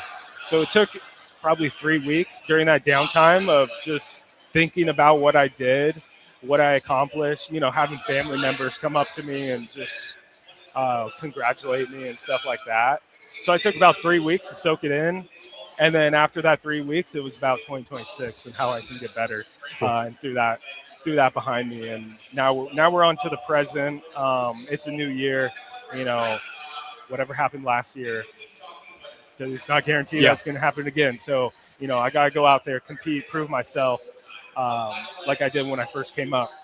3 things. Do you want water? Sure. You good? Okay. Sure. We got a comment here from Brian. This is a good one. I saw Junk in one of his starts last year. Nice. How about that? We'll show that comment. Follow up when I went to a Marlins game. Very That's good. Awesome. The right ulnar nerve irritation, how's that doing? It's doing great. Okay. It was just what a freak thing. It is. But as a thrower, it felt like one of those things. There was no pain, no irritation really. So I felt like I could throw through it. It was just a sensation that, I thought I would, obviously happened during the game. Right. Raise some concerns, but talking with the staff, I was pretty relaxed at it. Obviously, they're going to be a little bit more on edge. You're a pitcher. Yeah. But the off season, I got with, a PT guy in Seattle, just kind of maintain things and figure out the body a little bit more. What'd you find out? Well, I found out my scap was decompressed. Your scap? Back? my back. So it kind of your scaps go like this. Sure. My right one was kind of lower and in. Okay. So I think it was pulling down my shoulder and probably trapping that nerve a little bit. So we kind of hammered that out, tried to clean that up. And it's off season's a great time for that. Yep. So little housekeeping. Exactly. So just building that strength, understanding the body. And I think that really helped clear that up. It's not like I was having problems in the off season, but it was more about I don't want that problem. In the Right, being future. proactive about Yeah, it. how can we be proactive about that? That's kind of It's great. what you do as baseball players. Like I said earlier, how we're finding that extra edge. And, we can do it all we want, hitting, pitching, weight room, but you got to take care of the body too and find edges in that aspect. Now, I'm curious, did you become, I think this is the right way to put this, less meticulous about the way that you prepped for games last year because you were doing that Swiss Army knife? Like sometimes I'm throwing 5 innings out of the pen, sometimes I'm starting. Do you feel like you became a little bit more type B last year on your days that you were going to pitch? No. Yeah. I've always had a very strict routine, but coming out of the bullpen, I will say I just had to modify it in a way that worked for me. And getting the experience coming out of the bullpen, I was able to find that out. Talking to the guys in the bullpen, kind of figuring out what they do, and kind of related to my starter routine that I would do normally. And through that process, I kind of figured out what worked and didn't work for my body. And ultimately, I don't want that anxiety where I need to do this whole long routine. And I kind of figured that out, that the body, in reality, it doesn't take that much to get ready. Sure. Once that adrenaline starts firing and, the phone rings, that's all the, That's where Philly slaps himself. Yes. That's where all the adrenaline gets spiked and you're loose as a goose. And I kind of found that process out, coming out of the bullpen. And I think it, helped my routine as a starter out because I didn't have to be as precise. If I didn't get to something, then I wasn't stressed out about it. So I am curious because I feel like we had a couple different Janson junk moments, right? In Anaheim, that was the first Janson junk moment where it was 5 innings and it was amazing out of the pen in Anaheim. And we were like, this is awesome. This is great. And then I think about your start in Boston where you went, you were side by side with Crochet, right? You guys were matching each other frame by frame. Oh, my gosh, yeah. Do you have a favorite outing from last year? I think it's so funny you said it. We just had a question. Favorite road ballpark to pitch at. Cool. So answer Jack's and then answer Ryan.11. I would say the one you just mentioned, Boston. Fenway. Just the history there. The crowd was really into it. I think it was Players Weekend that weekend, so it's just a beautiful, beautiful stadium, and of course. Just so much history, just inside and outside the ballpark. And then going back to your question, I would say probably the Cincinnati game against the Reds. It was a very hot, humid day. Yes. And I think we had a rain delay. And going into it in the bullpen, I was like, oh my goodness, this is the worst I feel. Everything I was probably executed like 3 pitches. And I was like, okay, let's go. Like we got give it a whirl. We got to compete today. And through that process, that first inning, I think I had like 2 walks or something like that. And felt like I couldn't command the zone. I was struggling. It was hot, humid. And, through that process, I just bared down, just something mentally switched. And I ended up going 5 innings, 1 hit maybe in that 5th inning or something. And when you do it, when you perform like that and not feeling well, your confidence just has to go boom. Yeah, and I didn't have any of my stuff, but at the end of the day, it was just bearing down, competing, believing in myself, not folding. In those moments, you can either fold or you can persevere through it and, say, I don't care how I'm feeling. I got a job to do and I'm going to execute. Or you can, let doubt creep in, and that's where things snowball, and usually that tends not to go your way. So I think that Reds outing was, I haven't experienced that, that grit. It's easy when you're throwing well, everything's moving good, you're striking out the world. Obviously, that's easy. But when it's a grind and you have to compete, and you're not feeling good, things aren't going your way, and bearing down. I think that moment is just, so special.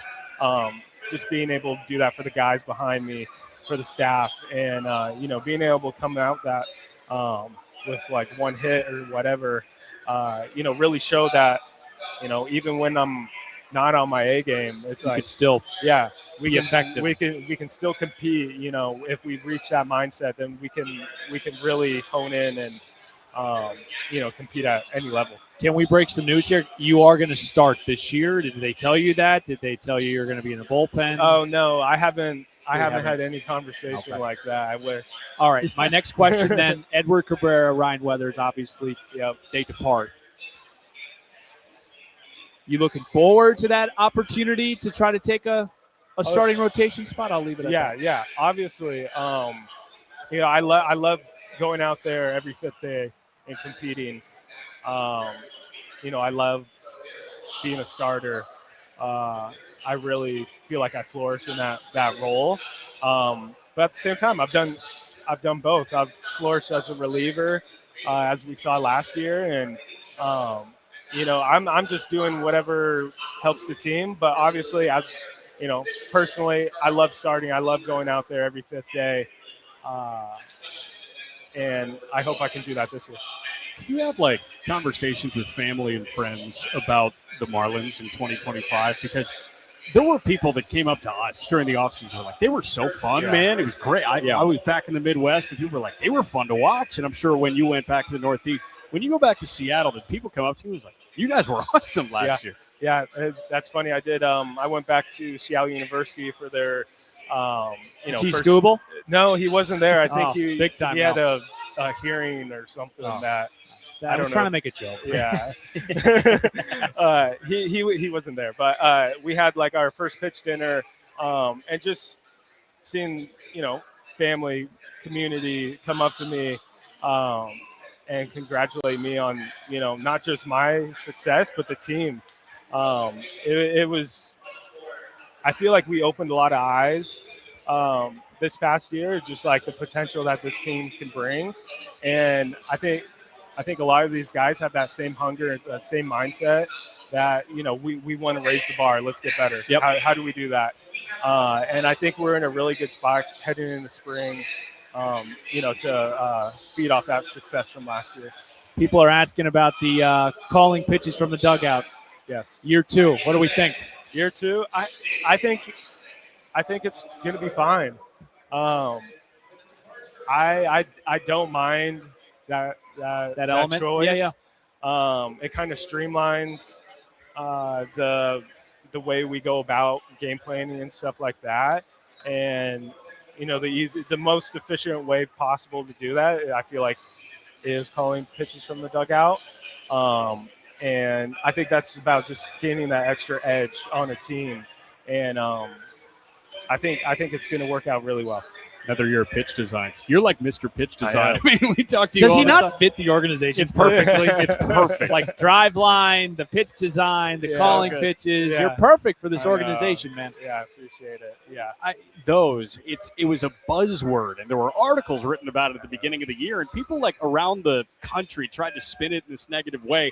And then to steal a line from Steven, like the smiley face on the cereal box of like pitch design works. Yes. How much fun was that as opposed to a different bullpen that you probably threw in Nashville and threw when you were a Yankee draft pick? Well, I think it's a credit to the staff and what they've developed in their philosophy on the pitching side. It's just, I've been places where you just throw your bullpen and you go up there and, throw 20 pitches, 25 pitches, and okay, good, you got your work in. But, there's an element to, when Moskos or whoever's back there, he's not like micromanaging you, but we're trying to get better every single week. And it's like, how do we do that? How do we make sure things are in the right place? You can see trends of if your sliders, not sweeping as much recently or whatever. It's like, okay, let's hone in. And that's where you really, pitch design. And we're not always developing things in season, but I think, having that, the access to all the technology and data and stuff like that, makes it really easy to, keep arsenals and stuff at major league level. Does this analogy make sense? Some people get up in the morning and they watch TV. Some people get up in the morning and they do a crossword puzzle. But the crossword puzzle kind of gets your brain and muscles active. Yeah. Is that kind of versus the watching TV? All right, do your side session. Mm-hmm. Nice. That's not my throwing motion. I'm just telling you. You know what I'm saying? Yeah, no, I think that's a great way to put it. I don't think development stops at the major league level.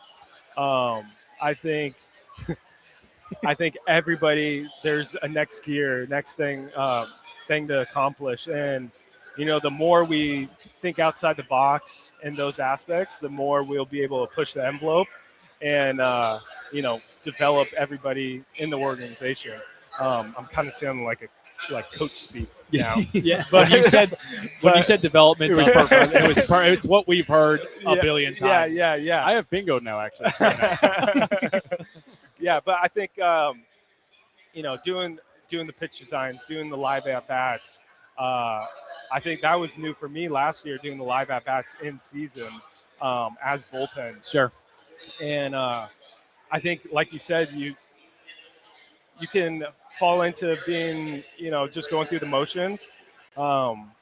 Just throwing a bullpen, it's easy. It's like a long season. And, we do, hundreds of bullpens. So, adding that extra layer of competition, I think is great for the hitters and pitcher, just because you can find that edge. It unlocks that certain competition in you that you want to get this guy, that you want to have just throwing a normal bullpen. Janson, thank you. Shake my hand with the left hand. I don't want to touch your pitching hand. Thank you so much, Janson. I'm going to touch your throat. You're the best. Thank you very much for joining us, man. We're looking forward to seeing you next week. And cheers to a healthy and amazing 2026, man. Thank you for stopping by. Thank you guys for having me on. Appreciate it. We'll break. We got Joe Mack. He's been waiting here for a couple minutes. We don't want to keep the number one catching prospect up and at him too long. So we'll break. We'll come back with Joe Mack. He's next on the Marlins Hot Stove Show. All right, Stephen, I've got good news and bad news. Good news is we got to our seats for opening day. Yep. Our perch is usually up there, but we're here. Bad news is we're a little early, but good news off the bad news, we have room to roam a little bit. We don't have to sit right next to each other, which is nice. We haven't left since the final game against the Mets. We're still here. It's about to be February, and we're ready for baseball. And this is cool because we never sit here. Like you said, we're up over there. It's pretty high up. It is pretty high up. And you know what? These can be yours. 7:10 on Friday, March 27th, Marlins Rockies, opening day. Roof open, fireworks to follow. Yep. It has the makings of one of those special nights on the baseball calendar. Yeah. And I just cannot wait to see literally everybody out here.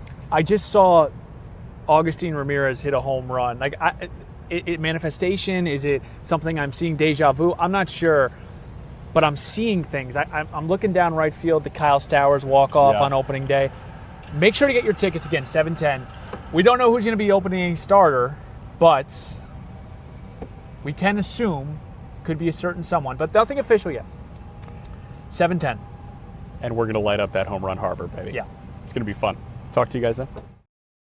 Maybe first time. All right, it's the man of the hour. It's Joe Mack, the number one catching prospect for the Miami Marlins. He is kind enough to join us here officially on the 40-man roster. Congratulations. That's a huge deal. But more importantly, the 40-man roster spot means you get to attend FanFest. How you doing? How is it? Give us your Joe Mack takeaways of FanFest so far. Yeah, I mean, it's been a great time overall, being able to see all these fans out here.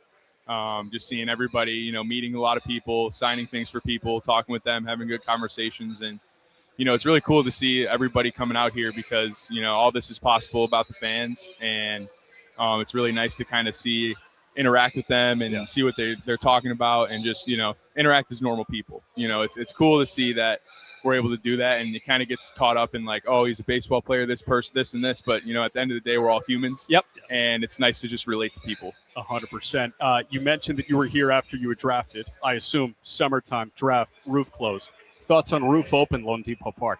I like it. Yeah. I like it. Roof open's pretty cool. It's a different experience. But, it's nice to see the sun sometimes. I know the shades will get a little bit iffy and then, but it's nice breeze. Yes. So yeah, It's beautiful outside right now, and it's beautiful to have you here, man. How's the off season gone for you? What have been the conversations and dialogue with the front office been, obviously, after being added to the 40-man? yeah. I mean, there's been a lot of improvements going on with my game. Obviously, every single day, I'm trying to get 1% better. Stacking bricks and just taking those it. cliches. Yeah, Give it to me, Absolutely. baby. No, they work. It's crazy. They might be cliche, but it works. So I spent my off season at Cressy, doing work there. So Nice. that was very, very nice time being able to. I met Tyler Phillips there for the first time. Got to catch a bunch of his bullpens, see who he is as a guy. Did he Braxton slap Garrett- himself before he No, threw to you, or not, no? not, Okay. not in the bullpens. Not in the Okay. bullpens, but he's getting to that point pretty soon. He's going to start doing it soon. How's Brax looking? He's looking good. He's looking really good. He's healthy. That's the best. That's the best part. Most important part is him being healthy and being able to be out in the field and go out and perform. So he looks really good. Stuff's there. Velo's going up too, so looks very good. Now, last spring, we had a quick conversation, and I asked you your go-to wing spot in Buffalo, New York. Did you get the opportunity to go back to Buffalo and partake in the wings at all? I actually didn't this year. This was the first time this year in my life I didn't go back to Buffalo. Okay. So I decided to spend the year here and the off season here. My family's moving down here, so Oh, cool. my Nice. parents now live in the Villages in Orlando, Nice. and my sister lives here as well in Jupiter Farms. So it's kind of nice to just be around all family and just being around everybody. So I'd be the only one in Buffalo, so no point in going up there, and not to mention the freezing. Yeah. That Oh. also. It sounds that like you're also, not clamoring to go back. No, not exactly. Not Chicago, Jersey, Buffalo. Those are tough winners. tough winters. I mean, the last 2 winters we had like 5 to 7 feet of snow. It was ridiculous.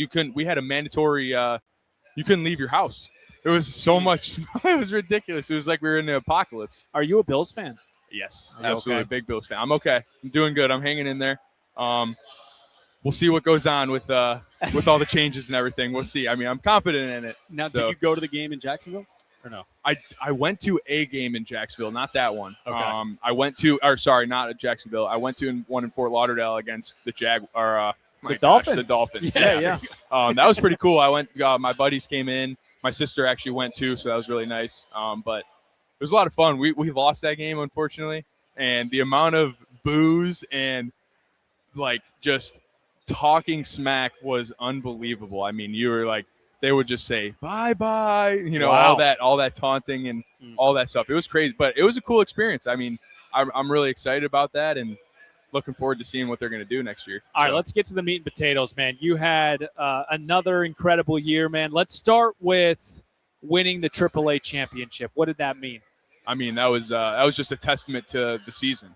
That was just showing that we got it done early, and we didn't stop working. We kept going, kept doing everything we needed to do, and ultimately we pulled through. And it was an experience, a roller coaster of emotions. It was a long season, of course. Hopefully the season gets longer for me as well next year or this year. But it was just a really, really cool experience overall. Just being able to be down in the nitty gritty with all those guys. Seeing a lot of people come in, seeing a lot of people go out, people going up. It's really exciting, and just to be able to pull through and get the job done for our teammates past was a very cool experience. Now, did you also start levitating when Jacob Berry hit the home run? I think I did, honestly. I jumped up and down like I was a little kid again, like jumping for joy. It was a really, really cool time. I was able to I was right there on deck too. Yeah. So, just seeing that and just running out to him and having the high fives, Yeah. it was an unbelievable experience. I'm really sure, cool. man. Now, 25 was chock full of accolades for you, and we're talking about the AAA National Championship Futures Game appearance. This outlet, that outlet is ranking you a top 5 catching prospect in the game, a top 3 catching prospect in the game. Do you have blockers on? Do you care about that stuff? Will you wear it as a badge of honor, or is that one of those things that you just want to stiff arm and control your day? That's a good question. Those are things that I don't really look at. Those are things that don't really hold weight to me, because at the end of the day, what is a ranking on a sheet of paper going to, prove dominance or prove ability on the field? So, I really shut that out. And I also don't really, opinions of other people don't really matter. And, just shutting that out and just being able to just focus on what I'm doing and being present where my feet are. And I'll tell you another thing that helps me is God being able to have his presence on me and just the peace that he gives me. And, it doesn't really bother me what people think, good or bad. It's great if you think I'm great. It's great if you think I'm bad. It's all good. So at the end of the day, I just got to go and just be my own self, be my person. All right, so here's one opinion that could matter. This was Peter Bendix the day after the season or the week after the season. Okay. On Joe Mack. Joe Mack did everything you could want from a 22-year-old catcher. Offensively, defensively, as a leader, he's a special player. What goes through your mind when you hear that? That's an amazing statement. Just being able to hear that from Peter and the GM and all that is really, really cool. It's very encouraging. And it just gives me more motivation to do even better and be a better player each year that I go into the field. We talked about this a little bit when we had you and Thomas on right before the Futures game, and we asked you, why do you feel like people describe you as special? Has that changed? Has that answer changed? And how would you answer that? Why do people describe Joe Mack as special? I think it has to do with a little bit of both who I am on the field, but also more importantly, who I am off the field. I'm a human being first. I'm just a relatable person, I feel like. And, I'm able to just have good conversations with people. And I think that that's also a reason why people kind of look at me like that. So I don't really feel special. You know how that is. I don't feel special, but, I know that God shines his light on me, and that's also what other people see. So that's a big thing that shines and other people see off me. Now, I want to get to who Joe Mack is in the batter's box, because the Marlins, over the course of the history of the franchise, have had some pretty notable stances in the box, like Craig Counsell, Gary Sheffield. We've got a lot of guys. Now, I think when you get to play at Lone Depot Park, a lot of kids in South Florida are going to be putting their hands high above their head and pointing the bat towards the pitcher's mouth. How did that happen? Where did your stance come from? Yeah, it's funny you say that. One of my old coaches used to say every time he would go like this with the bat, and then you would point it like this. Way too over-exaggerated. But no, I've also heard fans from other teams even not mock it, but kind of just do it. Sure. It's also that I heard a fan chirp me one time. It was "You're not Kevin Youkilis." Oh, that's good. So I wasn't trying to be, but your hands were together at least. Yeah, they were together, so I wasn't doing that. Yeah. So but no, I mean, honestly, it's pretty cool. I like it. I think that happened because it was a mixture of my high school swing kind of. I always knew that my hands were going to be high in my stance. I knew that that's a comfortable position for me. I feel like I can fire to the ball and get to the ball as best as I possibly can from that position. Cool. So, I kind of was feeling different places of where I'm trying to put my hands and what I'm trying to do in the box. And ultimately that was kind of the feel that I created and stuck with. And, it's been working, and I love the feel of it. And, that's kind of just how it happened. I just kind of combined a lot of swings, combined a lot of things, and kind of picked a happy medium, and that's it. So how did you get the 40-man call?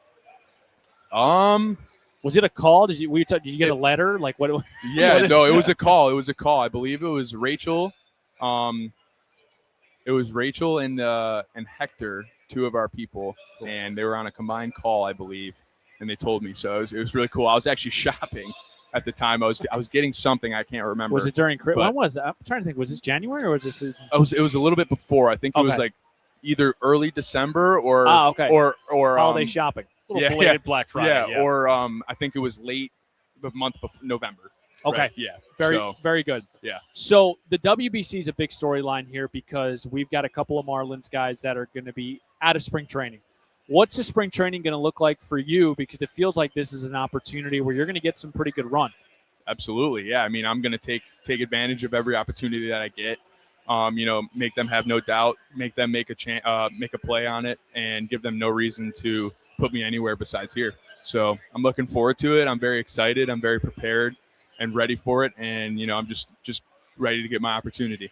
We've got a really fun crop of catchers with you, with Augustine, with Liam. It's so cool because you guys do a bunch of different things really well. And if you created a hybrid of all three of you, it's literally the perfect baseball player. What's your relationship like with Augustine and Liam? Because I'm sure part of it is an iron sharpens iron type of deal. Absolutely. We work off each other. especially during spring training. We don't talk too much during the season, but when spring training comes around, obviously we're in different spots, Miami versus Jacksonville or Jupiter or Pensacola, wherever you're at. But, it's definitely going up, like the relationship. I'm learning a lot more about who each person is, who Augustine is, who Liam is. And I went to dinner with Liam actually yesterday and a couple other guys. It was pretty good. Just got to spend time with them, talk with them, and kind of meet them. So it's really cool just talking about like different ideas in the cages as well, and bouncing off ideas. Hey, why do you do this? Hey, what's different about this? Hey, what's it like in the big league? All that stuff. So just kind of like iron sharpens iron, as you said, and just learning as much as I can from all those guys. 2 quick ones for me. How's your Spanish? Because we have the same Spanish teacher. Oh, it's better. What's your? Let's be honest with each other, man. What's our? When you start to get into conversation, do you feel your palms starting to sweat a little bit and start to kind of process things?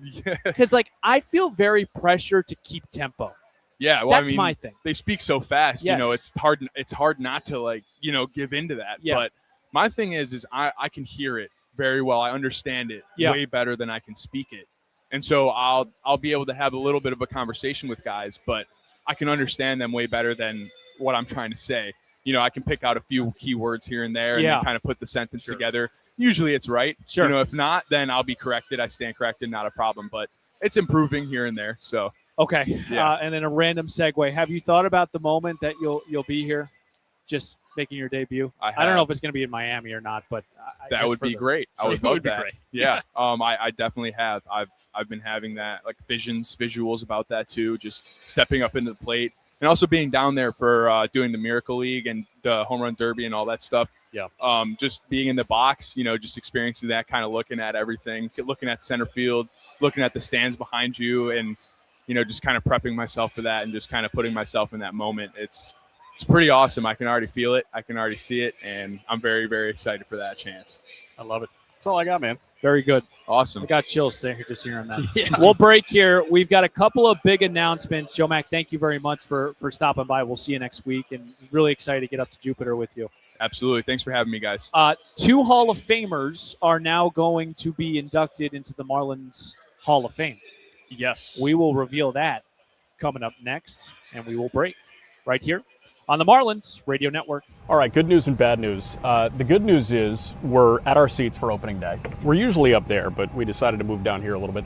The bad news, we're a bit early. But the good news off the bad news is we have room to roam right now. We don't have to sit right next to each other, but I have a feeling these seats might be taken on Friday, March 27th, no? At 7:10. It's the Marlins, it's the Rockies. Go get your tickets now. I know Jack and I are a little bit early. We have not left since the final regular season Mets game. That's how excited we are for 2026. It's going to be an awesome year. Marlins.com/tickets. Again, Friday, March 27th. 7:10. Hopefully the roof is open. We're going to get some fireworks. So excited, Jack McCullough. I cannot wait, Steven Strom, and we're going to get going. It's going to be a 90-minute or 100-minute Marlins on deck? I might start at 9 a.m. Yeah, go ahead, man. It's going to be like a radiothon for opening day. I really hope we're going to light up that Home Run Harbor on opening day, and man, you got to get out here. Lone Depot Park, Friday, March 27th. Again, place to be. All right, Jack. Well, that was an awesome spot with the guy that everyone is. It's probably Thomas White, Robbie Snelling, Joe Mack. This trio is carrying Marlins fans' hopes. Well, and it's interesting because baseball kind of has 2 walks of life, right? You've got your pitcher life and your position player life. And I think it's easier to buy a jersey of a position player, right? Because you go to the ballpark. 20% of the time you're going to see your favorite starting pitcher. Maybe you see, given game state, maybe you see your favorite closer or reliever. But that guy, in a perfect world, he's in the lineup 150 times in a given year. So that's just one of those everyday staples. So I think in terms of palpable buzz, when you look at a lot of these industry rankings, and I appreciate Joe Mack saying that he doesn't really look at that as gospel. That's just kind of noise to him. When you look at those industry rankings, White and Snelling may end up a little bit higher than Mack, but in terms of fan intrigue, knowing that you're going to get to see him behind the dish pretty much every night, I think Mack is number 1, to be honest. And what a guy to have be that number 1 guy. Man, I'm just so impressed with the character. Yes. The makeup is outstanding. Let me do a read here, and then we'll get to Clayton McCullough, who I recorded with solo. Jack McMullen was obligated for other duties, which was awesome. I know you got to sit down with Pete Fairbanks and Max Meyer and got a chance to chop it up with them. But let's get to a couple of reads here. Marlins baseball, we know, is back on March 27th. Opening day, you can catch the Fightin' Fish take on the Colorado Rockies at 7:10. First 25,000 fans will take home the first ever Marlins opening day bobblehead. It'll feature your all-star, Kyle Stowers, and you can stick around for an epic post-game fireworks show. Get your ticket today at marlins.com/opening day. Also, baseball's biggest global event is coming to South Florida, and it happens to be before that. Catch the World Baseball Classic at Lone Depot Park starting on March 6th. In the first round to the championship right here in this building, it's all happening. Get your tickets at marlins.com/WBC. The cavalcade of guests continue. Clayton McCullough. Here we go. Okay, the manager of the Miami Marlins, Clayton McCullough, second Fan Fest for you. I remember last year, and I was listening to our conversation this morning, I asked you your overall feeling going into the 2025 season. You said optimism. What is it here going into 2026? Yeah, Stephen, great to be back here again with you as we get ready for the season. And the word that jumped out for me and I thought about a lot this offseason was urgency. And I think that we're going to – this time of year always brings a level of optimism. But I think with where we feel like the strides we made last year and that this year is going to be more difficult. And from day one of spring training, having a real sense of urgency to try to win every day and not look too far ahead. Into the calendar is going to be important, but that we know that while we're very proud of a lot of the work that was done last year, we have a lot left, and so we need to be very urgent with how we approach each day in our continued improvement. Urgency after a 79-win season. So take me in the office with Peter Bendix and company. What were the primary talking points after the season in, okay, here's what we need to get better at, and here's our values going into this year? I think while we were disappointed that we ended up ultimately coming up short with a chance to play in the postseason, I think let's take a step back and look at the outset of even the offseason leading into the year, what we were hoping organizationally to try to put in place. I think we felt much better when the season ended than where we were, and a lot of confidence and a lot of the processes we put in place, the level of our infrastructure had improved, and from a team aspect, we felt that guys took a lot of strides and how important the off season was going to be with our group. Yep. And because there's no guarantee that guys will repeat performances or do better. So it was as much, we need to really, now that everyone knows each other and there's the familiarity to really dive in on staying on top of our guys and push them to have as great an off season as they could have. And it's been a busy off season. Ryan Weathers, Edward Cabrera. We'll start with those two, the departures. Who's next? What's next for the rotation? Yeah, I mean, certainly, Edward had a fantastic season last year, and unfortunately, Ryan just didn't get a chance to, some fluky things to be on the mound, but certainly, the ability he has. So we felt and still feel very good about the quality and the depth of the arms we have in our organization, and certainly, Sandy and Yuri and what Janson Junk was able to do last year out of the rotation, and getting Max Meyer and Braxton Garrett back from injuries is going to be a big boost for us. You haven't seen Brax pitch. I saw Brax throw. I know I haven't seen him. I've not seen Brax pitch live, and that's exciting. And saw him throw a couple times leading up to this, and he's in a good spot. So excited for him. And we got Ryan Gusto last year at the trade deadline, and Adam Mazer got some opportunity with us last year. And of course, some of the Robbie Snelling, Thomas White type that were in the minor leagues had great years, and Blaylock, who we acquired from the Rockies, we like a lot. So we feel great. You can never have enough pitching, Stephen. But I think we feel like the talent level that we have and our ability from our pitching side to get guys better makes us feel confident that we'll have guys that maybe we're not necessarily talking about as loudly this time of year that'll come out and really provide high-quality innings for us. So the arms, it's always a storyline going into spring. What are some other storylines that fans should be watching out for with the Marlins this season? I think it's definitely going to be – we've tried to make the positional flexibility a really important part of our players, and for them to appreciate not only the value it has for them as a player, but also, for myself as the manager, having so many – different ways to get guys either in the lineup or maneuver during games. So having someone like Chris Morrell, who talked a lot about first base, but Chris has the ability to play a lot of positions, and Connor Norby, and his athleticism and ability to play some different spots. So I think always the bigger questions going into camp is like, where is all the playing time going to go? How are you going to disperse it? And I think that part of that with the players is messaging into them that the more places that you can go play, the more opportunities in turn you have. And so many things change throughout the course of the season. So I think you'll see guys playing a lot of different spots in spring training. And I think that's as much to try to figure out what guys can and can't do, but also try to put ourselves each day in a position to run out there what I think are the best 9 to start a game. All right, another storyline is the WBC. And we've got some individuals going, which is great for them. How is it going to change the way maybe you manage and who gets playing time? Maybe who could we see more of? Or how does that, especially as such a young team, like you want your guys together, right? But you also want these guys to go play for their country, and you know how much it means to them. Yeah, selfishly, you'd love to have them in camp the entire time, right? But also appreciating how big of an event this is globally for not only our sport and what that means for the individuals that are going to go play. So very excited for all the ones that are going to get a chance to go represent their countries and play in the WBC. And while they'll be gone in camp, all that does is, again, provide opportunity for some others to get some playing time. I think, someone like Max Acosta, who we saw a little bit last year, who we really like, exactly. With Otto being gone, Jared Cerna being gone. So there'll be middle infield, more reps there, an opportunity for him. Joe Mack, we have 3 catchers going to the WBC, so it'll give Joe a real nice opportunity to get some regular run behind the plate and continue to get familiarized with our staff and pitching staff and everyone. So while we won't have our full capacity of guys, again, I think trying to look at the positives of that is it will provide some opportunity for some players that maybe would have been a little bit more limited in the opportunity they would have gotten. Want to go back to the arms real quick because the offseason always offers the opportunity for some of these guys in the bullpen to be starters. We saw this a couple of years ago. You weren't here, but A.J. Puck didn't work out. But are there anyone in that bullpen that you feel like can be converted, or maybe we'll see in lengthier situations?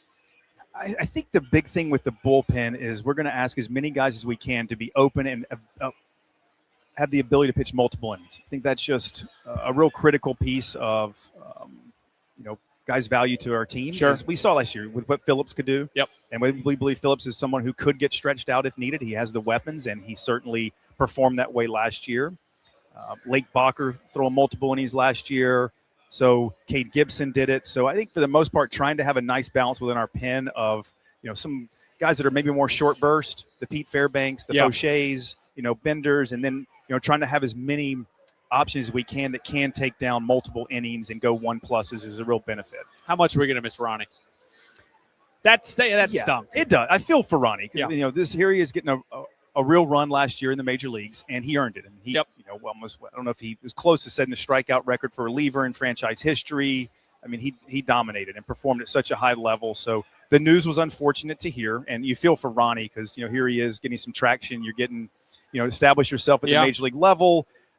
But again, these things happen, and I think we feel so much better now with the quality of players that we have and our ability to get them better. And, we weren't talking about Ronnie in such a way last year in spring training. So I'm very confident that we'll have, some others that, become Ronnie this year and really kind of not come out of nowhere, but surprise some people with their ability to get major league hitters out. The manager of the Miami Marlins, Clayton McCullough, kind enough to give us some time here. So I also want to get into this because I think part of your job is to create some sort of belief every single year with your team, right? Every year we always say, can you pick up where you left off from 25 to 26? And I don't know that answer. Maybe you can, maybe you can't. But how do you recreate belief in this team that, for the most part, is pretty much the same from last year?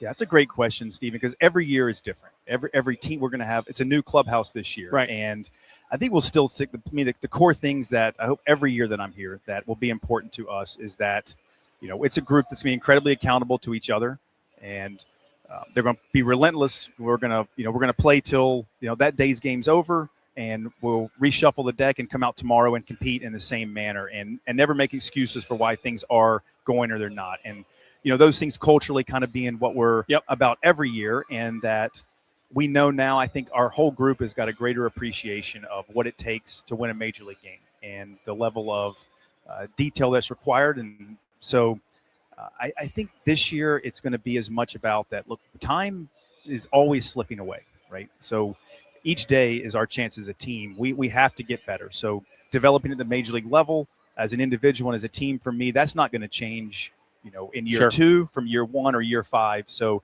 I hope that's just, we're going to get better every day, and we're going to compete and be relentless each night we play. So we saw a lot of great things from Agustin Ramirez offensively, Jacob Marcy. The list goes on, but we didn't see some guys, and I did want you to hit on maybe some players you're really excited for their 2026. First one that comes to mind for me, and I think a lot of fans, is Connor Norby. Who are some of the guys that you're looking forward to seeing and maybe breaking out here in 26? Norby's definitely one. This guy didn't luck into the type of success and performance he had as a minor league player. And last year was so choppy with a lot of the injuries and the timing of those. So there's still a very athletic, talented player in there. And believe that Norby is going to have a much different year than he had in 25. I think, for me, Yuri Perez. And I know Yuri is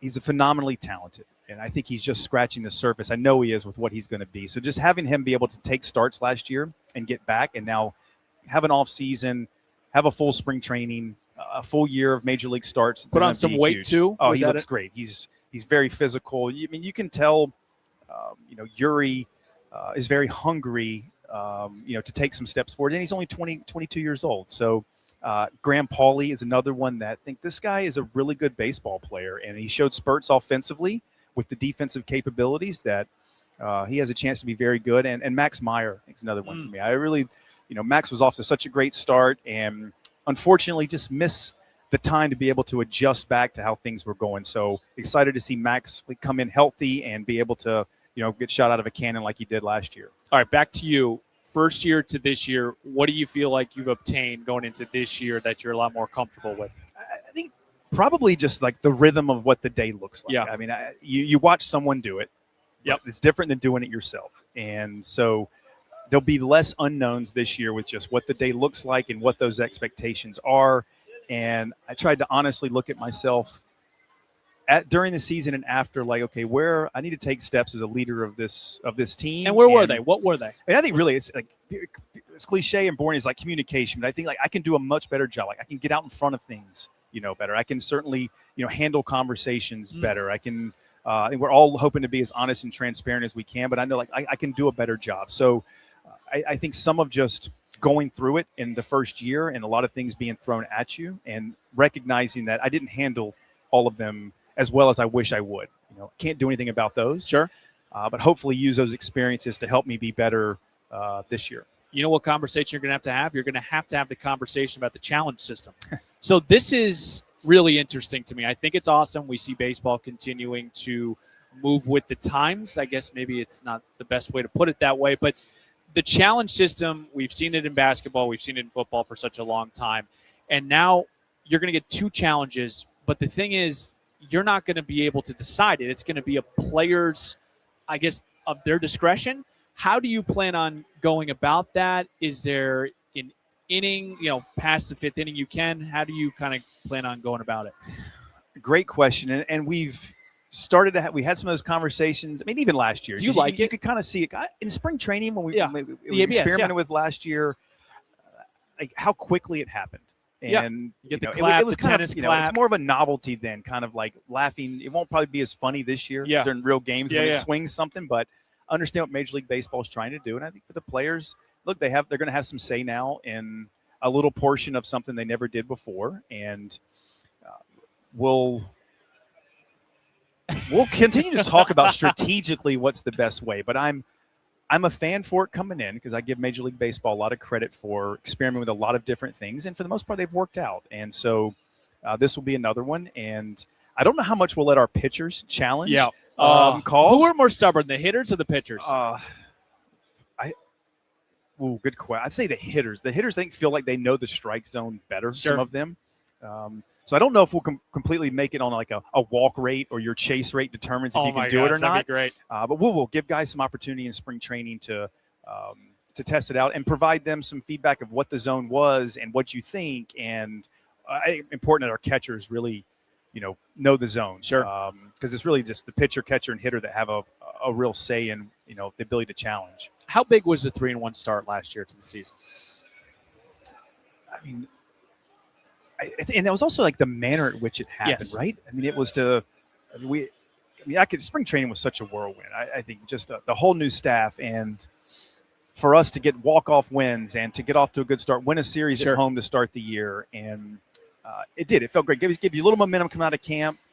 And so I think some of it we rode in the rest of the season. I think how we came back in games and how we finished games was something that we started off from day one and we're able to continue on. So, this year it's still going to be try to win series. Like that's how Sure. you stack together a really good season, win series, and you're going to have some lulls during the year, but can we put a stop to those a little sooner? Can we stop the bleeding, instead of losing 8 out of 10? Right. And I mean, we had a really tough end of April, like May. It was rough. 16 under, and you guys fought your way. I know not in April, but 16 under to 500.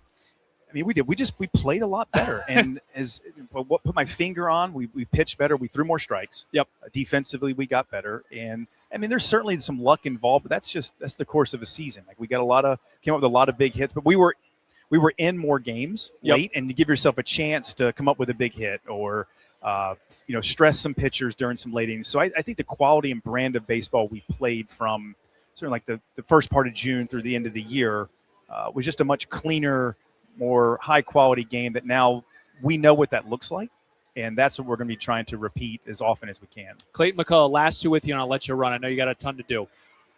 The identity last year, the fight and fish, the gritty, is that going to be the same identity, or do you feel like maybe we have a little bit more pop, a little bit more flavor? What do we got? What's the identity? Or do we got to figure it out? There's a chance we have some more. I mean, what's Stowers? We think Gus is going to continue to get better and hit for some more power. Owen Casey is someone that we believe has a chance to provide some power. I think like Liam is we saw what Otto did. So we could have more power, but I still think we'll be pretty much, we need to pitch really well and we need to play high quality defense. And we have athletic guys who can run the bases. So that's going to be something we'll continue to stress and prioritize to be as aggressive and create as much chaos on the opponent as we can. And then hopefully guys, as they get more at-bats and experience in their belt, like some of the underlying ability they have continues to play out. Very good. We've got we had a couple of players come on the podcast, and at the end of the interview, I always would ask them, are you guys throwing around the P word? Are you throwing around the playoff word? I'll ask you, what is the relationship this year with the playoffs, the Marlins, and 2026? We believe that's what we're playing this for. I mean, it's certainly not talking about development doesn't mean you're sacrificing winning. So, I mean, I think we're going to go out and try to win as many games as we can. And that our goal coming in is to be a postseason team. And what I will hazard the group with in spring is to not look too far ahead. Sure. It's a long ways away. A lot has to happen between day one of spring training until, the game 162. So let's do what we know we need to do to get ourselves in a position to be able to, hopefully have a shot at that and get back in September again, playing meaningful games. And that if you look too far ahead in April or May, you just miss out on real opportunities to enjoy, one, the ride of the season. Yep. And then two, that you can't do anything about June and April. Like we need to, be where our feet are and keep our focus there. Very good. Thank you very much. Stephen, thank you. 2 weeks. You're going to play the team that you end their season with the New York Mets in Port St. Lucie. That's How right. about that? Quick, it's getting here soon. We will break. We've got a huge announcement. 2 future Marlins Hall of Famers. We will reveal them next. Marlins Hot Stove Show. Stick with us.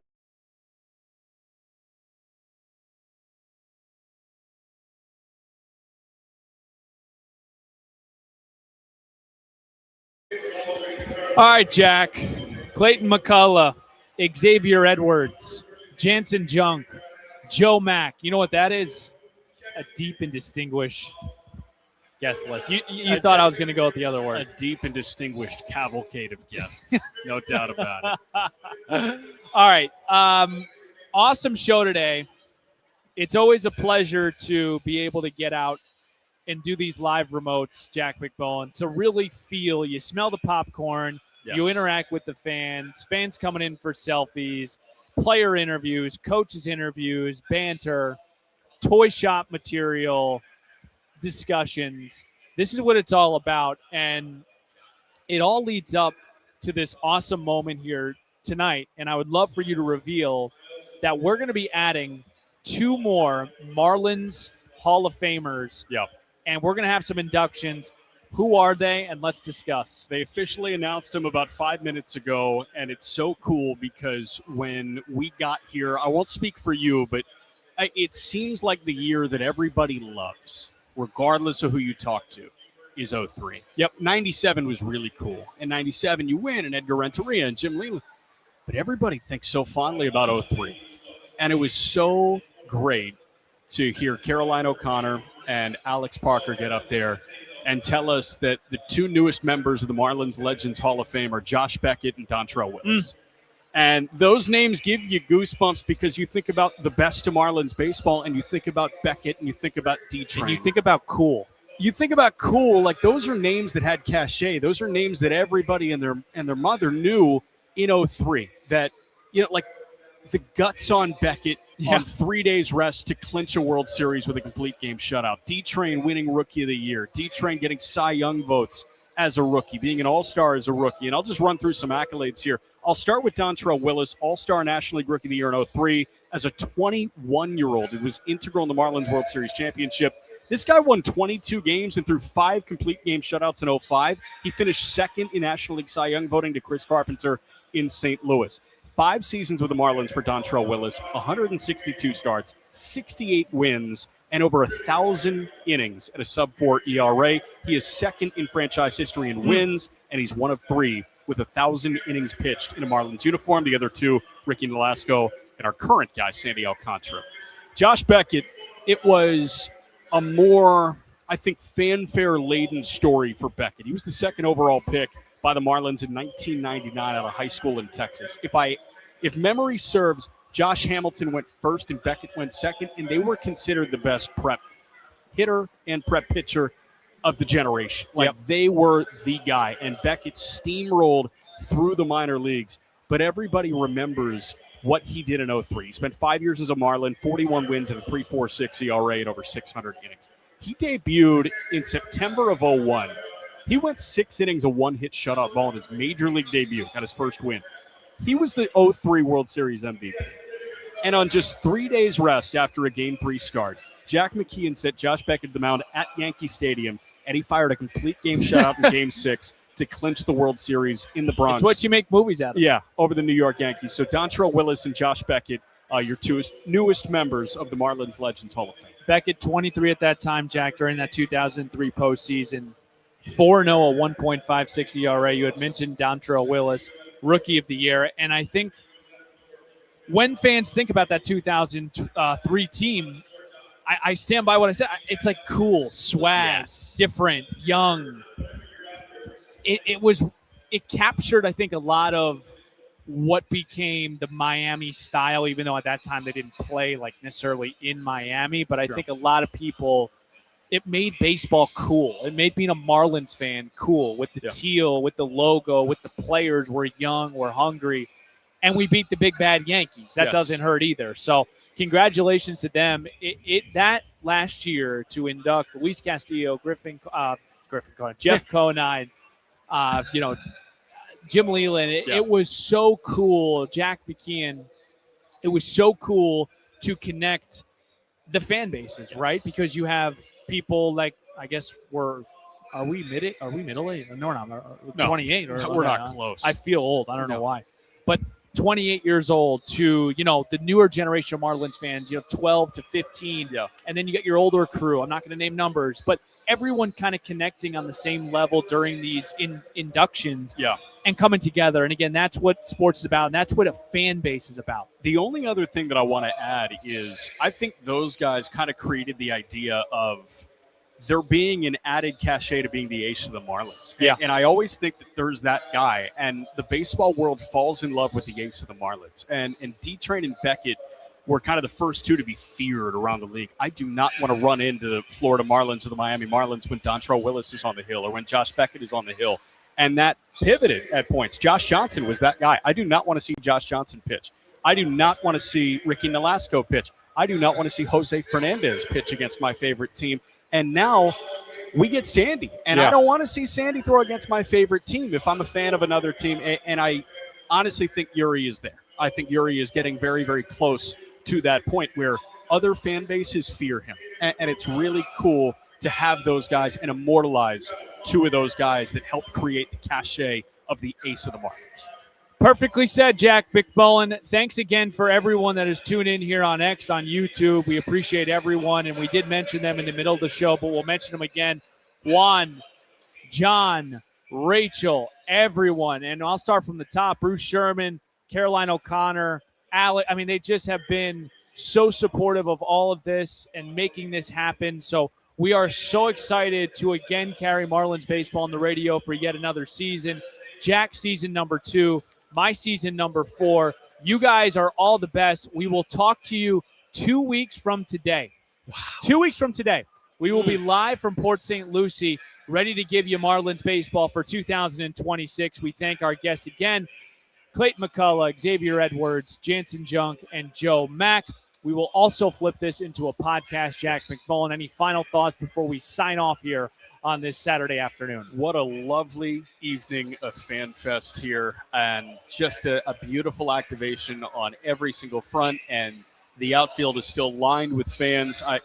First Fan Fest felt good. It felt good, and I can't wait to do it again next year, and we got our photo with our arms around each other. Yes. So we will officially have a good promo photo. As soon as we get Vin Love's text with the photo, we will post it. Thanks, everyone, for listening. We will talk to you in 2 weeks live from Port St. Lucie for spring training 2026.